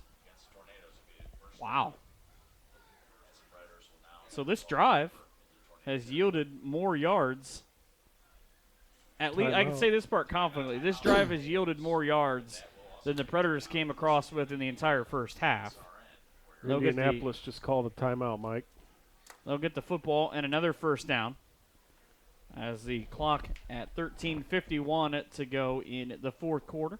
25-0 Indy. All of the scoring except for the safety came across in the first half. Pair of touchdown passes. One from Brock to Williams, one from Brock to Cook. Williams added a punt return touchdown of 81 yards and a field goal by Chris Mabry to make it 23-0 at the half.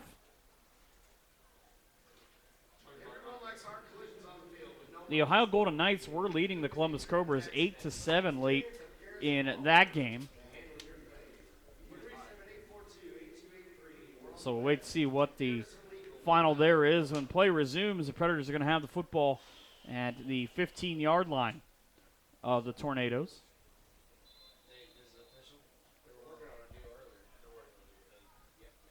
Now, as they break the huddle, we talked about a handful of times the toughness of Slap Thompson. He still is out there at quarterback, and he has taken a beating and a half.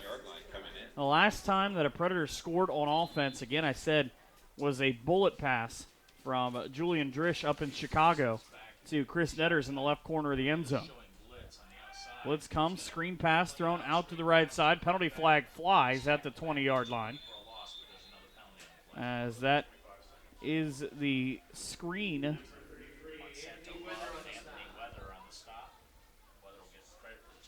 And a late penalty flag comes.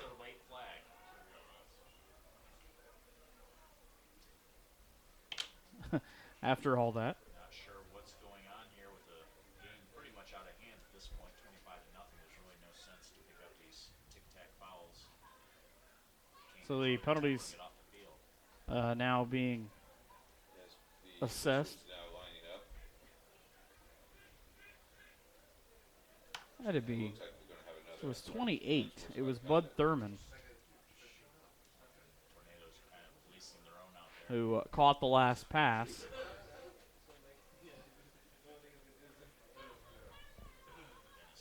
So actually it was Bud Thurman who got that run earlier. When you thought it was 21, it's actually 28. Because the number on the side. There's a there's a little bit of a difference between Bud Thurman and Eddie Smigelski. Yeah, just a little size difference. Personal foul, face mask against the Predators. Unsportsmanlike conduct against Indianapolis. So they'll offset those plays. And now try and figure out where to spot the football at. Tornadoes seem to have a game in hand, 25-0. Predators are driving, though, deep in their red zone. So it should be back to first down and 15. So first and 15. Nope, first and 13. For the Predators here now as they go 2-by-2. Thompson with 13:42 to go, down 25-0. Takes the snap from the 22, fires one to the left side, caught at the 20. Now up ahead to the 16-yard line. Down to the 14. Gain of 3. Yeah. Who caught that, though? It had to be. It's Taz Jackson. So 13 is the number you're looking for. Smigelski goes from right to left. Low snap again. Thompson waited for it. Throws in the back corner. Looking for Corn Strickland. And it's incomplete. Good crossing route for Strickland, but he just wasn't able to get to it. And some more conversation from the squads. As the Predators walk back into the huddle and trying to keep warm on the sideline. A handful of Predators doing some sprints. Zach Schultz, chief among them. Looks like he's went and put a hoodie on underneath his jersey, too. Saw that a couple times last year. Was it the guy for the Packers did that? One of those weird things. See, they can pull you down by that. And Thompson throws the ball away dejectedly. Play clock was at 0. And he got a false start on his offensive line again. I believe that is 4 of those against the Predators tonight. Close to the goal line here, David. They're just collapsing. I don't know if it's a new center tonight, but certainly they've had some connection problems between their center and the quarterback. Yeah, there are times where the whole team is gone on the count, but the center hasn't snapped the ball. So the Predators back up 5 more yards. They bring in an entirely new group of receivers as Thompson comes back to the huddle. First and 15.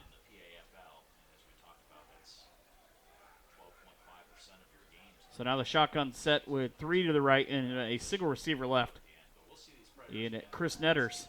That's who he's going to key on. Looks into the back of the end zone. Netters tries to get to the ball, and it's knocked away by Funch again.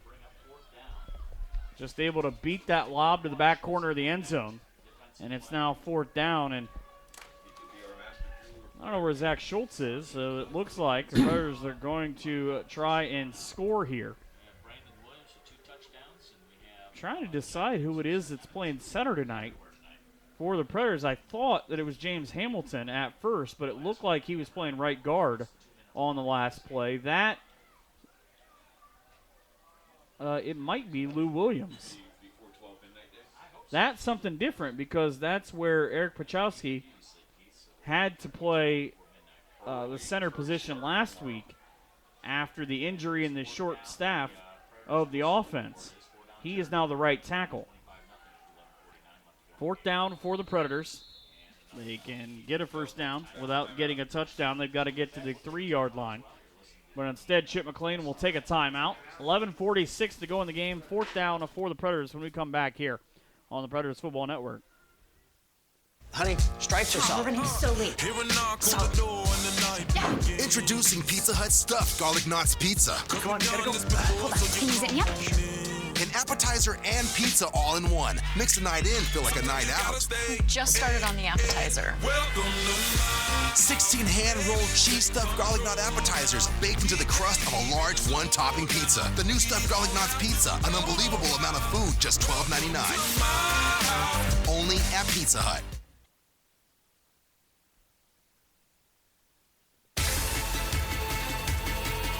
Back to the action. This is Northeast Ohio Predators football. Good luck with that. I'll tell you some things. 25-0 is the score right now. 11:46 to go in the contest. We call him Bear. Dion Dye is the center right now for the Predators. He is the 4th different center that the Predators have used this season. I believe it's Bud Thurman now who is the tailback. To the left, 2 to the left, right. 2 right, 2 left, whatever. On 4th down here for the Predators. Low snap for Thompson again. He's going to throw one, look into the end zone. Penalty flag comes up on the crossing route. Incomplete pass and a ton of whistles afterwards. I think you might have an illegal pick on the offense. Nope, illegal contact against the Tornadoes. So the Tornadoes get a penalty, and that'll give the Predators a first down. 3rd first down of this drive. And, Steven, do you know what they all have in common? They have all come on penalties. Right at the 5 yards, so it's first and But 10. you're still moving the ball in positive territory. Hey, don't knock my positivity. I'm 3 not. first downs for the Predators. I said that's what I just said. You know, they still are going positive direction, so that's even better yet. It is almost 10:30 right now, and we have 11:28 to go in the fourth quarter. 2 left, Twins right. Shotgun set for Thompson, closer to the right hash on first down. Takes a snap, looks to his left, throws on the crossing route, caught by Netters, and he'll be stopped at the 11-yard line. Pickup of 2 on the play for number 2. So Netters, beautifully designed play to try and get McCline into the end zone. Still calling him that. Big physical receiver with good speed for the Predators. Ball down to the 11, so second down.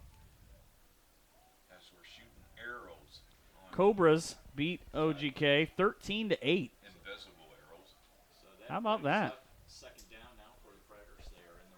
Now 2 bunch to the left for Thompson on second down.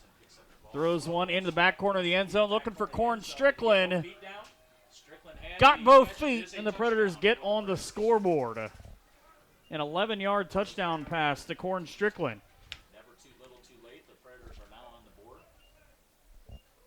That is Cornelius' first touchdown reception of the season. Comes at the 10:23 mark of the fourth quarter, and all but 10 minutes and 23 seconds, and there's a late flag on the field. I don't know what's happening.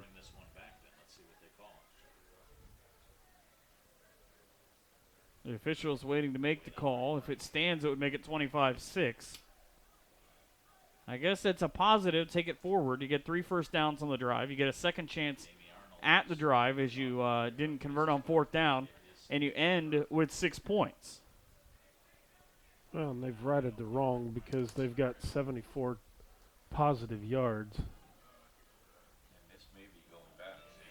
I like that the receivers are on the far side for the Predators having a conversation with Chip McLean, and he was kind of, hey, go back to the sideline. So now I was talking about Mel King, who started at fullback for the Predators tonight. He's actually now missing the uniform other than the pants, and he's got the coat on. He's got his coach's polo on. Steve noted that he had come out at the half. So apparently he doesn't have his coaching hat on literally, but figuratively. As Chris Netters is trying to get the explanation, hey, what's going on? Which way are we going? Indy coaches are not very happy. Chop block on the offense. So forget about the touchdown to Corn Strickland. Those are dangerous chop blocks out there. Everyone needs to go to work Monday morning if you want to see that. That's a 15-yard. Tell you what, to be honest with you, I'm almost positive that that chop block came from the running back because he hit one of the linebackers who was engaged as he came through the line. And that's a shame because 10:23 to go. It takes off the first 6 points of the game for the Predators. Now you're backed up. It's second and forever. Fort Wayne. Actually going the wrong direction. It'd be second in that Burger King that we went to before the game. Once again, you got wide receivers run, but the ball wasn't snapped yet. And you're out on a false start. Different counts there on the snap. Wide receiver thought it was one number, center thought it was something else. So I'm not even joking. Okay, I have a play chart in front of me.